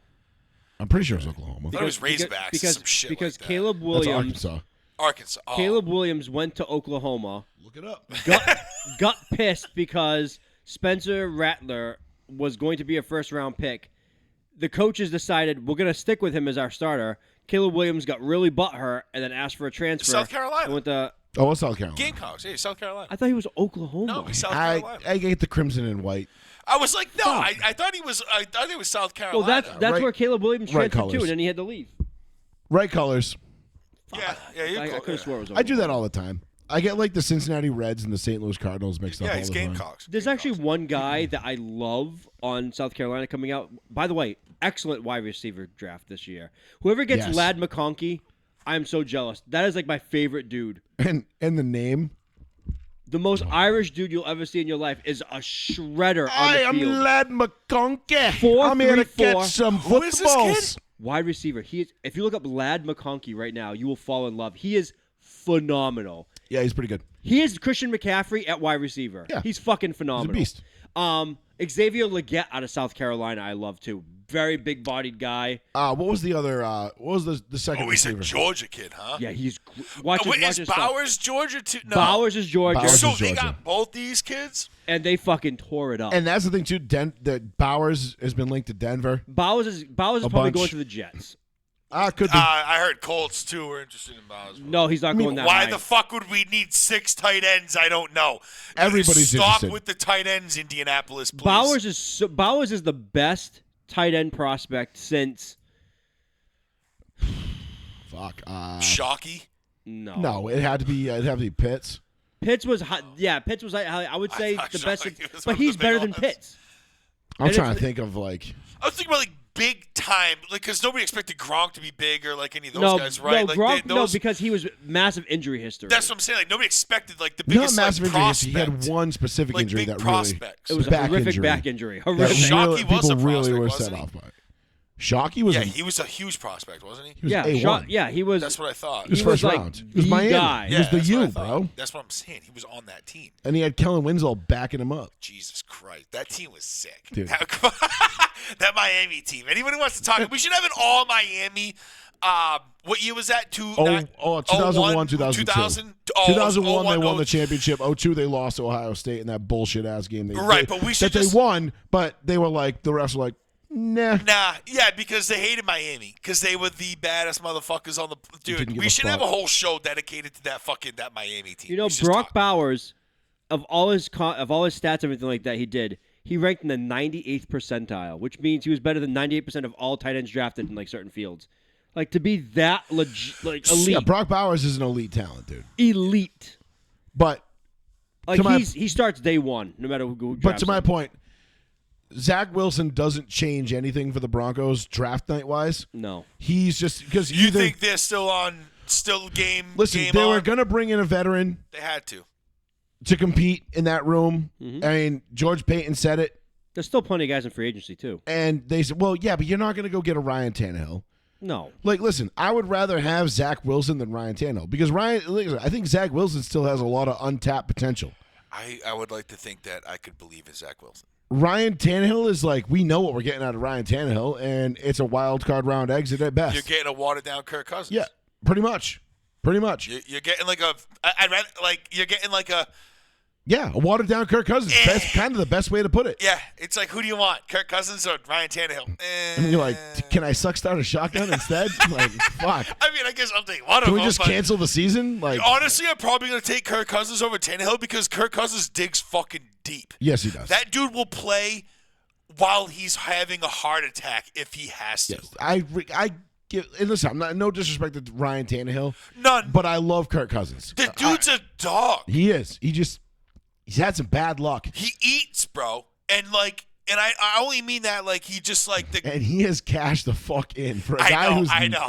never won shit. Bro, when I watched that series, the quarterback, and I saw like the behind the scenes and what that guy does and what he goes through and how his attitude is and everything, it's like he's the Larry Fitz of quarterbacks, but just like not statistic or like what Larry Fitz did for why, but he's like the guy you want on your fucking team. Everybody would love a fucking Kirk Cousins, regardless of what his attributes are or whatever, or how he plays out. He puts in the fucking work. He's dedicated. Yeah. No off-field issues whatsoever. He's a fucking smart guy. It's just, you know what I'm saying? Like, He's a man of God. He's just a good overall dude. I like Kirk Cousins. I'm a big Kirk Cousins There is fan. nothing to not like about Kirk Cousins. Yep. Except his primetime and playoff record. Well, his primetime playoff. I mean, one of his primetime games was one of the greatest comebacks ever, if you will. Right? Yeah, but I think that put him at like 2-25 in I don't primetime care. or something. It was against the Colts, and I fucking. Oh, that's right. It was. Yeah. Remember that Yeah. 30-point lead? Bye. That wasn't primetime, was it? Yeah, that It was a like 1 o'clock game. It was like Thanksgiving though, still, wasn't it? No, it wasn't. No, No, it wasn't Thanksgiving, obviously. no, that was like a. It wasn't a Thursday. No, it was a Sunday 1 o'clock game. Was it? No, I was working, so it had to have been a Thursday. Yeah, because I was working too. It might have been Thanksgiving, but that doesn't. No, qualify it wasn't Thanksgiving. It doesn't qualify as primetime though. It was the biggest comeback in NFL history. Yeah. It was like a 33-point lead. We blew it. Fuck you. I remember that. I was like, but I was at work. Yeah, I was at work too. It was only 2 years ago. Why were we at work that day? Because it was on fucking Thursday. It had to have been because we don't work Sundays. So But it was a Thursday where there was day game. There was day games. had to have been Thanksgiving then. It must have been. Had to have been. But that doesn't qualify as primetime because that was like 4 o'clock in the afternoon on. That doesn't qualify. Thanksgiving. No, 8 o'clock primetime. Sunday night, Monday night. Any game playoff on game. Thanksgiving is primetime. No, Yes. no. Primetime is literally like 8 o'clock and after. Yeah. Can we make an exception for No, the Thanksgiving fuck thing? no. Holidays are prime. It's all primetime You holidays. just want this. I don't know why you're forcing this. Like no. It's just because your team's involved in some weird way, Fuck you. and you're just trying to I'm fucking. always trying to put him up You're top. just trying to make Colts him. top Yeah, shelf, no, top you're, shelf. yeah, you're Oh, trying to make yeah. Kirk out to be some fucking. No, fuck Kirk. I'm talking Colts. Yeah, you're trying to make Kirk out to be a menace, so you make it feel better that you lost to him. No, fuck you guys. You suck. Maybe subconsciously. No, we don't. Yeah, you do. Colts kind of suck. Yeah, you guys suck. You guys are right there with us. Although at least you got your quarterback prospect on the roster, so you got that Who going the for you. fuck is that? One of the Barstool trivia question the other day. Anthony was just, I'm sorry, but yeah. So yeah. the Barstool trivia NFL question the other day was like, "Oh, this guard was selected out of Notre Dame by the Colts," and I was just like, "Hey, Quinn, what's up, man?" Like I didn't even have to finish reading the question. Yeah. I didn't realize how like Quentin Nelson spells his name. It took me like I had to Google how to spell his It's name. like Q-U-I. No, It's like Q-U-E-I. Quentin. Yeah, it's bad. and I was like, dude, what the fuck? Quentin. No, they spelled it Quentin.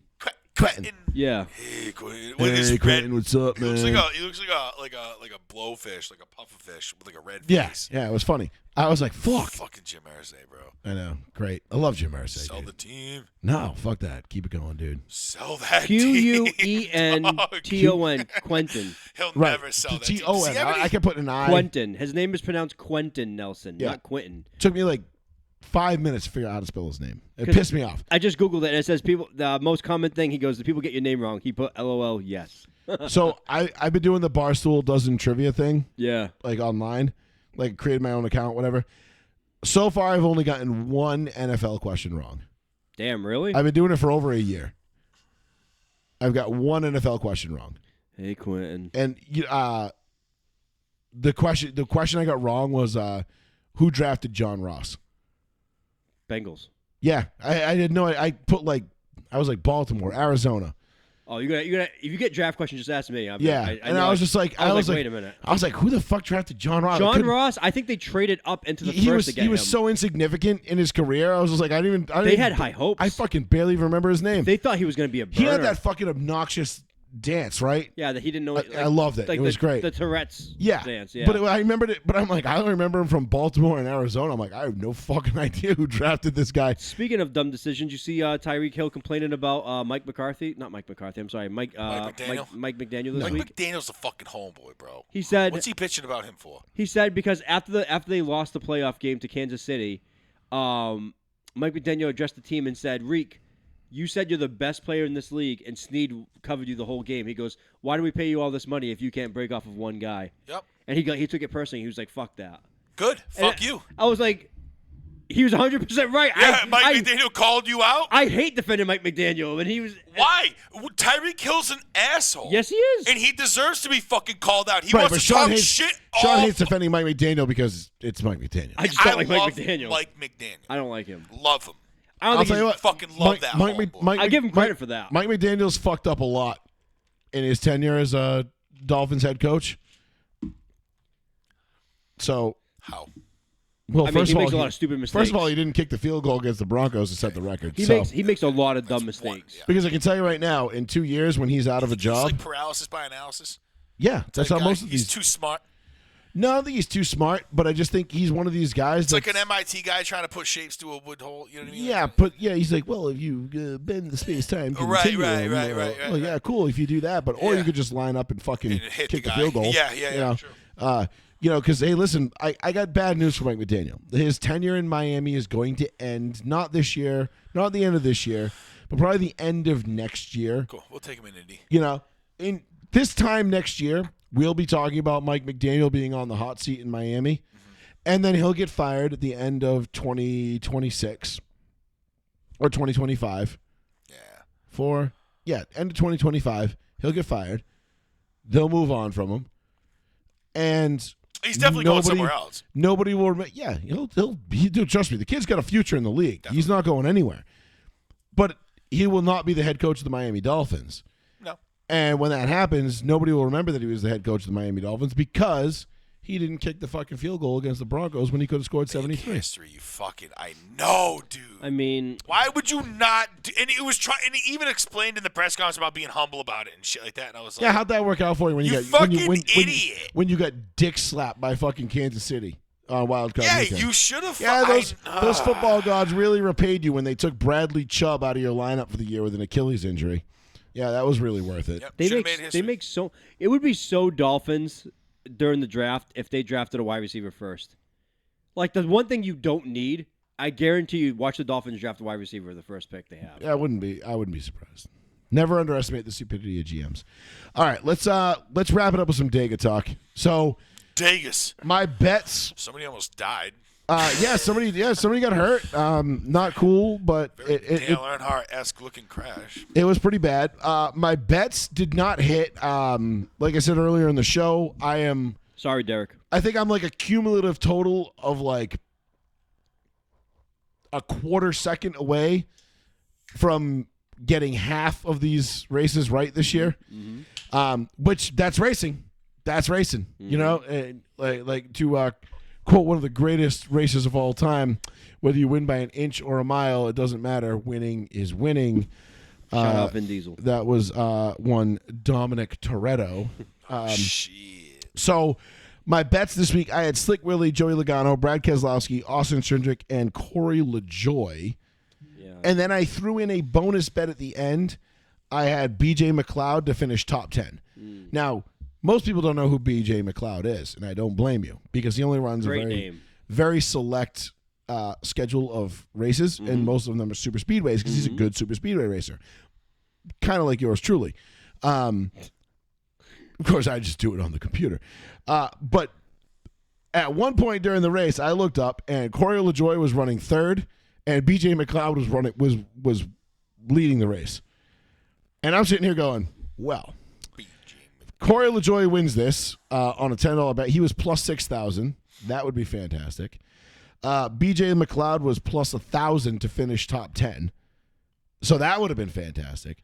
I had Brad Keselowski and Logano and Slick Willie all at plus 1,000. So the cool thing about super speedways is the lowest odds you're going to get, or the worst odds you're going to get, are like plus 1,000 because it's a crapshoot. Nobody knows who's going to fucking win this thing. Fair enough. So if like you want to run with big dogs, and I put this up in the post earlier on Saturday when I did my picks. If you want to pick favorites, Logano, Keselowski, Hamlin, all those guys are like plus 900, plus 1,000. So you can make a pretty good return on them. Typically, I like to go long shots on these speedways because they typically pay out better, and Dega is notorious for surprise and first-time winners. Like, now that Dale Jr.'s gone, Yep. you know, there's really no, like, guaranteed, like, okay, he's going to be there at the end. Right. So, Slick Willie ended up in 7th. Logano 19th. Brad Keselowski 2nd. Again, we come up fucking bridesmaid. Yep. You know, he made the pass for the win.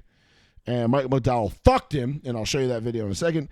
Austin Cindric 23rd, and Corey LaJoie finished 6th, a respectable 18th because he finished on his roof, which I'll show you that right now. So this was the end of Dega. Now, this is why you watch Talladega. This is why you watch Daytona, because, well, this is just a normal ending.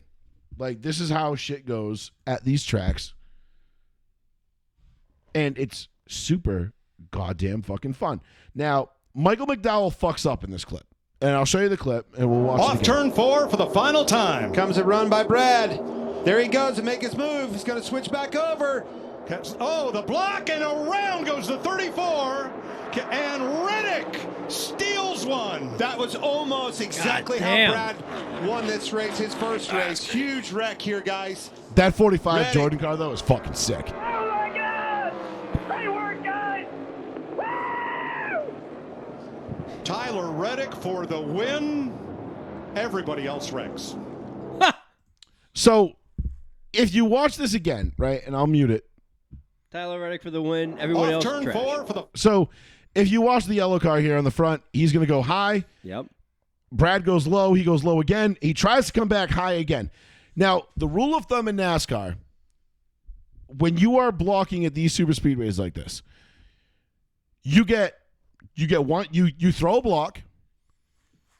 You might get a chance at a second block. Might.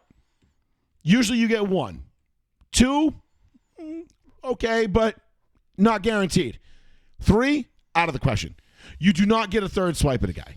Right. Like, you get 1, Did he 2, get tapped or he just lose control? both. Both, yeah. When he went from high to low on the second block, he overshot the block. Yeah, and he tried coming back in front. And then tried to come back up for a third attempt. Yeah, you gotta understand that weight swinging when you try and recorrect things at that And speed. what you don't realize is that there's the banking, and then below that yellow line is flat. So it's an angle. So when you get your tires down, that weight transfers, and it gets out of those cars get out of shape real easy. Yeah, You're at 197 miles an hour. There You is fucked up. when you fucked up. hit a pavement patch that the angles like that, Yeah. it's I've hit a curb once. I know going I that fucked up my fast. own You're car. fucked. Yeah, it's not even I'm not- curved. Shit, not- when you I'm ride going 26. motorcycles, dude, and you hit like you can tell when the paint on the middle, like the salt, like the dotted yellow, like the dotted lines or the Yeah. paint lines, you could tell when they're like super thick or they're like. Oh, red. yeah. When you hit that shit, even on a bike and things like that, you can feel it in you a can car if you're fucking paying feel attention. it, dude. You can feel that shit big I time. thought I was gonna At that die. kind of speed with that angle change, it's You fucking ever, amazing. You ever driving the highway and half of it's tarred and the other half is like an inch down? And I hit that and my car feels like, I felt like I was gonna yeah, fucking get fuck yeah, it launched. just sucks you into it. So and if you look here at the car in second place, that's the guy we had money on. That's Brad Keselowski. Yep. Right here. So he goes on. technically should have won. No, not technically. He just got lucky. Reddick, the white car that goes by him right there on the outside, he just got very fortunate that Michael McDowell didn't end up in his grill. Because what happened is, it's such a nuts finish. if you look at it, I'm sorry. if you look at it, it's the way when McDowell came back up, he was already going sideways, so Keselowski had to like kind of push him out of the way, and that kills your momentum. And you don't realize like what like when you're at 195 miles an hour, 3-4 miles an hour difference makes you're talking feet like yards. Yeah. 20, 30, 40 yards worth of gap. You know what I mean? Like there's a lot of space in there. So when that car went off Brad's nose and went up, because Reddick just kept his foot in the gas and McDowell spun to the high side of him, he just went and it was like, the clouds parted, the sunbeam came down, and Tyler Reddick drove right through. through. It happens all the time. That's what I love about these speedways, man. You just don't know. You can Bullshit. he was sitting in fourth place at that point. He was in 4th place with less than 1,000 feet to go. That's crazy. And he ended up winning the race. So that was that angle. And then we have this one. That slingshot, man. When people, I mean, not even the slingshot, just. So then if you watch closely in this, you will see the number 7 car get sideways, like on his driver's side door. And you'll see the number 7 go by. That was Corey LaJoie. That was my guy that I had. He was my long shot odd to win this thing.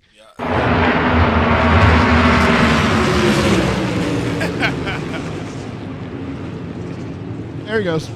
Right there. Who said fuck off right at the end?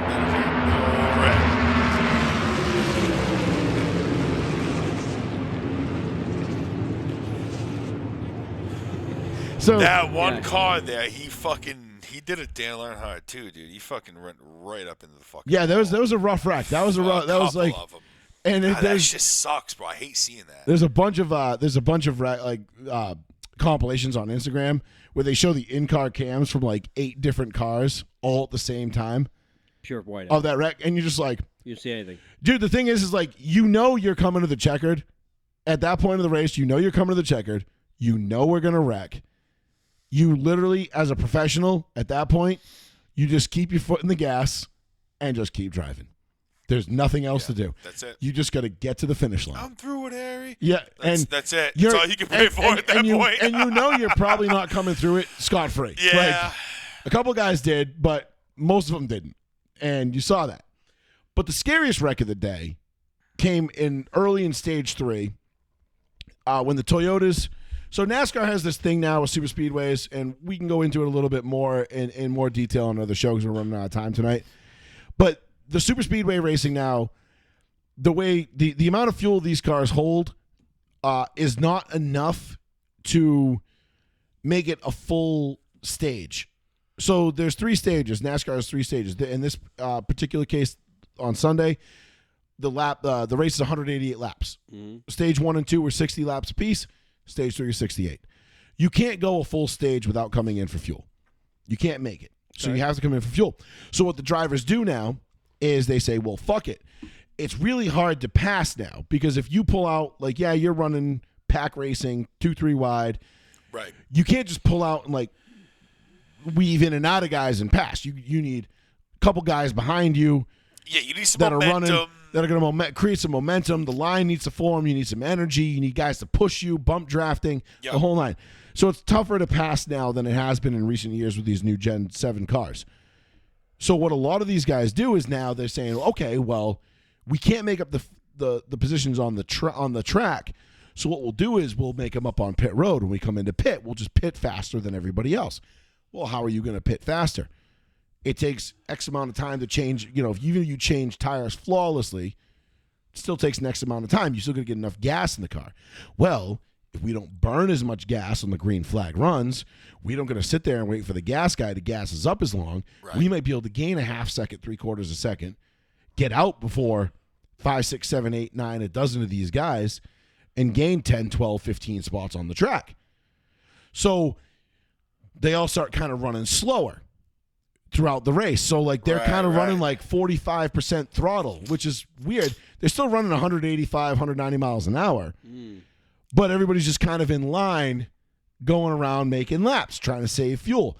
The problem is that now everybody's on that strategy. Everybody's doing the same thing. Right. So it minimizes your gains on pit road anyway, but the 2 guys that lose the most are the 2 guys that are leading the lines because they're the ones that have to run 100% throttle to push the air to keep the line because they don't have anybody in front of them. They're pushing the air. So they don't have a car in front of them. Air resistance. You know what I mean? To move through. Everybody else gets the vacuum behind them.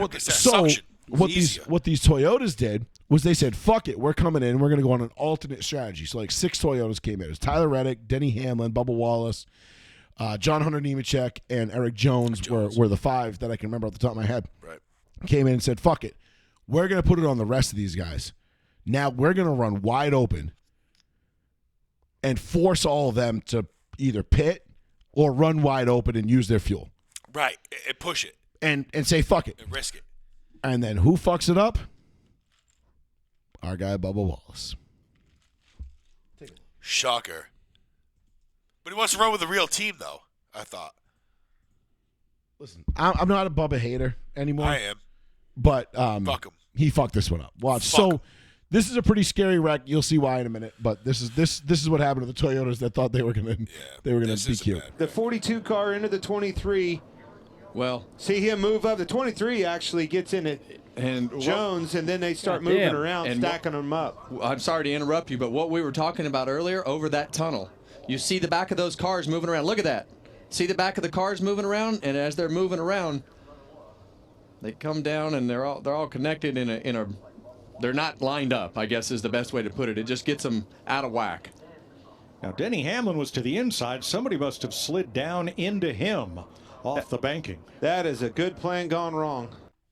So during the broadcast, they're watching this. And they're like, "Oh no, they're wrecking!" And they're like, "That's the one thing you can't do." Like, what were you thinking? Like, no, like you had one job, and that was to not wreck, and you wrecked yourselves, and it was on Bubba. You know, Jones got out of shape a little bit. Bubba didn't back off him. They tried to say John Hunter Nemechek was pushing Bubba, and that's why he couldn't get out of it. But if you watch the in-car camera from John Hunter Nemechek, he lifted. He didn't touch Bubba at all. Mm-hmm. Maybe took the air off his spoiler, but and to Burton's point, that tunnel turn. Kevin Harvick's point, that tunnel turn is like a little bump there. Yeah. And when you're 190 miles an hour, you know it. You fly, yeah. You know, you go over a bump at 100 miles an hour, and you're like, whoa, the car feels like it's floating. Yep. And you're like, whoa, shit, like. Better do that several more times. A little scary. But not as scary as this. If you watch, so this is Eric Jones. This is the 43 car that got turned straight up into the wall. This is the in-car camera from him and his radio chatter. Same gap all the way back. Here comes the 23 to you. 42's on him. You're push. You're all tight.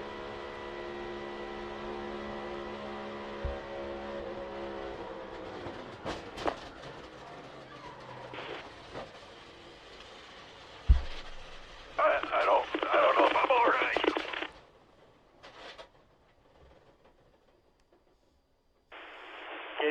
Get the ambulance there, Corelli. Let him know.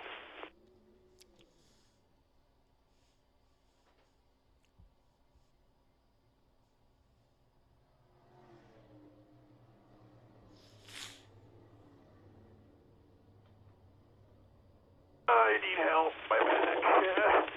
All right, Doug. So you hear him say after he hits, he obviously had the wind knocked out of him. Yeah. And he's like, I don't think I'm all right. Yeah. That's got to be like in today's day and age, as far as like safety and like the technology that goes into like keeping these dudes safe. To hear a dude come off and just be like, "Yo, I don't think I'm good," that's fucked. Like that's scary. As a crew chief or somebody that's gonna be like, "Yeah, you need to like get ALS out there like ASAP." Like that's fucked because you don't know what the fuck could be wrong, dude. AMR, but yeah. Well, ALS, Advanced Life Support. I'm just saying, like AMR safety team. That's the company that does it. CVS. Right, the company, right, which is an ALS fan. Yes, I know. Yeah, I'm just saying it's ALS. It's Advanced Life Support. It's not basic. So it's not Lou Gehrig's disease. So Eric Jones was correct. He was not all right. He actually has a fractured vertebrae in his back. Jesus. From that wreck. You wouldn't have known it because 20 minutes later, after that wreck, he was standing outside the infield care center giving an interview. Like, you know what I mean? Just like talking. He probably was in pain, but didn't think anything of it. And then, they took him and there was reports during the race that they had taken him to the hospital because they only have, the infield care center has. Where they go to Montgomery? Yeah, I think that probably. They have they have enough to save your life, but also there's life support there. There's helicopters there to fly you to an actual hospital if you need be. Whatever. They can diagnose you. They stabilize you, but they probably can't really treat you. It's more like it's an advanced advanced ambulance. You know what I mean? Like, yeah, we'll get you to the hospital. Advanced life support. Yeah, it's like Paul. ALS. That's what I fucking Paul said. has an acronym. I'm just saying, I took my EMT. There's ALS and there's BLS. You don't really see BLS anymore. It's just like it's basic life support. You keep bringing up that horrible disease. God damn it! No, I'm just saying. Yeah, give him ALS. What a Lou Gehrig you can have do to you? Stat New England. You can have fucking FDNY, there's BLS, and there's ALS. I'm saying that Fire they call the Department of New York. ALS truck Paul because took an EMT course once. Okay. like He took an acronym course. 15 years ago. Yeah. So he ended up with a fracture. So he's actually going to miss Sunday's race at Dover. I'm still God right. damn. Because of that. But if you go back 23 years ago, that's exactly the wreck that killed Dale Earnhardt. Getting turned up into a wall at 197 miles an hour. And just hear it in his voice, too. And then, like Paul said, for a driver to come over the radio and be like, I don't think I'm all right. That's bad. That's a bad sign. Like, that's something's wrong. That You gotta get sounded to In it. today's bad. day and age, yeah. Because these I dudes, mean, could be like Corey LaJoy when you saw him like on his side going through the tri-oval, like he was just like, yep. And they came over the radio like, you all right? He's like, yep. dudes have walked away from way worse. I mean, I watched Dale Earnhardt walk out of a car at Talladega in the tri-oval with a broken collarbone after they had to cut him out of the car because the roof of the car was Right. caved in so bad. But and he was just like, I'm good. Right, but the fucked up thing is that same similar type crash is what killed Dale Earnhardt. But that was before safer barriers. That was before Hans devices. Yeah, a lot of things. The amount of safety right, which is why I progression that NASCAR has made since Dale Earnhardt died right 25 years. No, Well, yeah, 22 years ago. It was 2002. 23, 21, 2001. Oh, 21. Oh, February of 01. 23 years ago. 23 years ago. That would have been a much more serious wreck when you had just nothing but concrete walls. You had no safe and a safer barrier. If for those that don't know, it stands for steel and foam energy reduction. Right. It's a dampener. Yes, it's a big fucking dampener. Okay. So there's basically foam triangles in between a soft wall and the outside. And it's bridged by steel. It's a really high-tech version of the cheap ones you see on the highway that are filled with water and sand. Okay? Pretty much, You know what I'm saying? Hey, you hit those, it saves your life. Yeah. So these are really advanced high-tech ones. Because they reduce to, the G-forces. But yeah, I'm curious to find out what the G-forces were on that because they have computers in the car that measure that now. So you know. I'm going to say that was probably 60, 65. Wait, 60? 65 Gs, yeah. 65 Gs? At the moment of impact? 65? Yeah, that's what I'm going to guess. I think like 12 kills you. No. No, not 12. No. What? 12 unrestrained, yeah. No, Max Verstappen in Fighter Beijing. jets only do like fucking like 7 Gs. Sustained. This is a one hit. How much of a difference does that make? I think the highest one last year was like 55 or 56. The highest NASCAR G-force crash in history was Kyle Petty in 2003, 80 Gs. What the fuck? Yeah.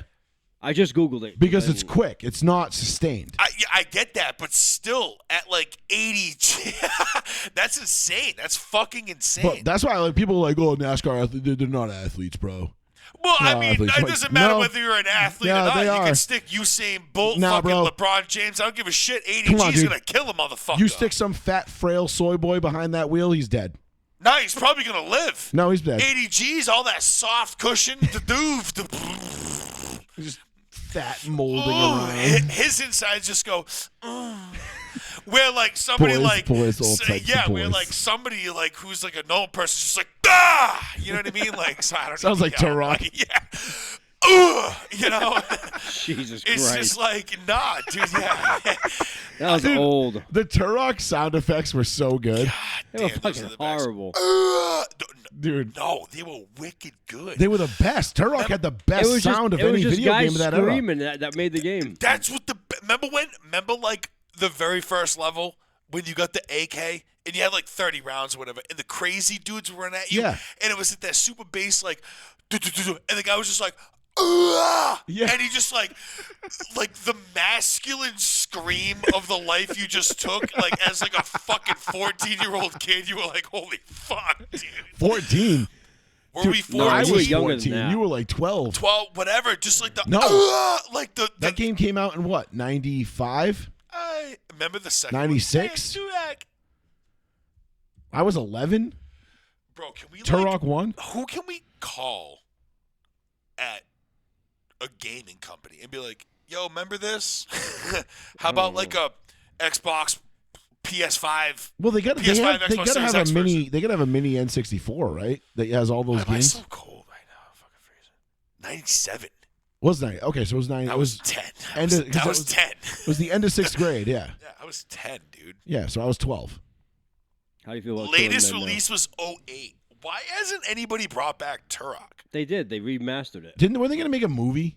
No, I don't want a remastered version. I want a full-on The only thing was PlayStation. Turok 1, like Turok 2. Remember when he had that like wicked lame like I am Turok. Turok. Oh, so fucking whack. And they fucked that up. But yeah, that was so whack. the cerebral bore was the shit though. Buster cap in the chica. Shit was dope. Remember the fucking crazy nukes? The Yeah, shit? dude. You know we never actually beat that game? No, we didn't. We got to like the mech Dude, shit. you know what we need to do? We need to go to Brockton. We need to go to that fucking what was that store? Yes, and get that. And let's get because I got a 64 sitting downstairs. I have Turok 1 and 2 sitting downstairs. Let's go get some controllers. Let's go get an N64 and let's beat that fucking game. We will sit at Le Fontaine Fats and play that until we beat it. I bet we'd fuck it up nowadays. Nah, those games are tough. Oh my Dude, god. they were wicked tough. Yeah. And especially now that we're so like accustomed to like Dude, the hitboxes in those games were But ridiculous. imagine going from like a modern Xbox controller where you have like so much control We'd over probably everything. suck. Yeah. I I played Fallout 4 the other day. Like I downloaded because I Oh, watched. you I watched the you TV. started watching the show? I'm already done with it. Oh, I just got done with episode 1. Don't say anything. I'm already done with it. Yeah. I finished episode 1. I am enthralled with it. It's fucking awesome because I played Fallout 4 and I love these games. I've only played Fallout Boston. So that's 4. That's 4. Oh, that's one. That's the 4th one. Yeah, that's the one I started to play, and then I'm like, I got super far. I joined the Brotherhood of Steel. I got all the cool shit. I got way farther than I played the first time around. But I'm kind of like, I got off of it. Like maybe I'll pick it back up. It's a fucking sick ass game. It's just the aiming. It's such a fucking difficult game. It's better on PC. That's what everyone tells me. Cool. But I'm a console person. I'm a console guy. I can't hit a stim pack fast enough in a firefight. Like if shit's going down to like if it's weird. If you get into some shit too deep and you're not like premonition like you're not like predetermining like, all right, I'm gonna get into some shit, then you're fucked. Have you launched a big boy at someone's head and watched their whole body explode? The what? Like the fat boys, like the huge grenade launcher. No, dude, I've Aim tried it directly at the dude, head, and the head explodes, and the rest of the body remains. No, so like the crafting and all the shit is like weird. I have a ton of stuff on me. My German Shepherd has a ton of stuff on him. I got basically a suitcase nuke on my boy, my dog. What's the shepherd's name? Oh fuck! What is his name? Does it have a name? I'm just curious. I have no idea. I've never played any of them. I've watched you play them a little bit. Yeah, fuck yeah, he does. I forget what his name. It's X something. He's a German Shepherd. It's like X19 or something like that. Oh yeah, the dog's name is Dog Meat. Dog Meat is the name, but it's like X19. He's a fucking super shepherd. Okay. Basically, and that's who your homeboy is. Yeah. And you get a robot too. Yeah, no. Did you save the kid from the refrigerator? No, he got stolen. Well, Did you ever figure out what the fuck we called that thing in BioShock? No. Big Daddy? Wait. Big Daddy? Yeah, but you remember we had a stupid nickname for it. Oh, no, I don't know. We had a dumbass nickname for it. It wasn't Tough Ups. Tough Ups was Rampage. Rampage. Fuck, I don't know. I do remember we were talking about this, and I don't remember. I don't remember looking it up. We might have to text Keith on this one. Shit, I don't know. But anyway, Fallout is fucking dope. I watched the first episode. It was great. I think the chick that plays the main character there, she's hot as hell, so that helps. Can't remember who it is. Yeah, you're gonna. I love like in the very first episode, she gets railed, and you're like, all right, I could dig this. Wait, she does? Yeah, by the outside, by the guy, the surface guy that she marries. Oh yeah. Spoiler. And you didn't watch anything else about that, right? You haven't watched anything No, past I the don't first say anything episode. else. No, I Anything don't else. say Anything else. What did you see? Nothing yet. You ever seen anything? No. All right. But the fact that Walter Goggins is in it, Who's that? A+. The Ghoul. Yeah. He's the man. Well, I've seen that because he's like the main star. Yeah, he's awesome. Well, no. There's a lot to it, dude. You guys will see. I literally watched. I'm I have to watch the last 30 seconds of the last episode. That's it. What the fuck? How the hell would you stop 30 fall seconds asleep? away? Because I got called to chow or some shit like that. I had to do stuff, so I didn't get to see it, okay? Fair enough. I'm not going to go into detail of where I was watching it, but I got Fair called enough. to do some stuff, and I couldn't watch it, so I have to go. Your dog needed to be let out. Yes, so I understand what happened and everything that goes on, sort of. I probably could watch it again, but it's a fucking sick show. If nobody's seen it, watch Fallout, play the games. They're fucking See, great. the best thing is the one thing I heard from everybody that watched it, they said you don't need to have played the games. No, you don't. You to don't. enjoy the show, They- and I was no, like, perfect. they explain because I only watched you play them a little bit But the thing when is, we were still living at mom and dad's, but like that was 15 years ago. You know what I mean? 10. No, 10. Bought it when I first started. Bro, 10 years ago, I was moved out. Right. I bought it with Xbox 360. Yeah, 15 years ago. No, it wasn't even out. I bought Fallout 4. That was the first one I ever bought. When did 4 come out? Whenever I was at the state hospital. 4 came out over a decade ago. Right. 2015. So yeah, I was Oh, in the state. shit. Oh, okay. I was at the state hospital. I'd been in the department 2 years. We didn't have 3? No. 3. No, those were all pre-console games. Fallout They're 4 all has been PC. around for a long time, dude. Maybe I didn't watch you play it then. And no, I don't think so. I just know maybe. All right, so maybe I just know about it through like pop culture, and my browsings of the internet. Yeah, but And being a general, you're thinking like nerd. BioShock probably because I played BioShock. Yeah, BioShock was great. It was fucking awesome. I beat that game. I beat that in like 2 days. I remember couldn't that, remember GameStop. The kid. Yeah, I want to trade in BioShock. He was like, "What?" I was like, "Yeah, I want to trade BioShock." And he was like, "It's brand new." I'm like, "Yeah, I know. I already beat it." I'm like, "I already beat it." He was like, "I bought it for $65. I traded it in for $60." I was Wow. like, "Wow." It was one of the rare GameStop wins for somebody. It's so I think the kid fucked up, but because the game was literally 3 days old, and I literally He just played refunded you your money. I just played it You nonstop. should just return it and been like, this doesn't work. Yeah, no. Well, I was You want the basically same like, game? No. Yeah, I was basically like, I just want to trade this game in. It was like, what is it? And I was like, I was like, I want to trade in BioShock. He was What like, the you want hell to trade did you this call in? that fucking thing, dude? Oh, it's going to piss me off. I don't remember, dude. All right, we're rambling now. Let's get out of here. It's been almost 3 hours. This is the longest show we've ever done. Just so you know. We've done longer. 2 hours and 50. Well, the draft show, but that doesn't. No, we've count. done longer shows. We did a couple 3-hour shows in the past.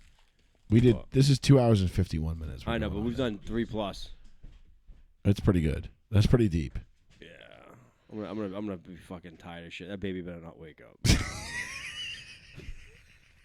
Just getting real, Sean. Right now, I'm like, baby, Yeah, better, baby, better not wake the better fuck fucking up. stay asleep. Just go and just do this with this list. You know, do one of those things. Nah, it doesn't work with her right now. Dude, it'll work. You know what works with her right now? Hmm.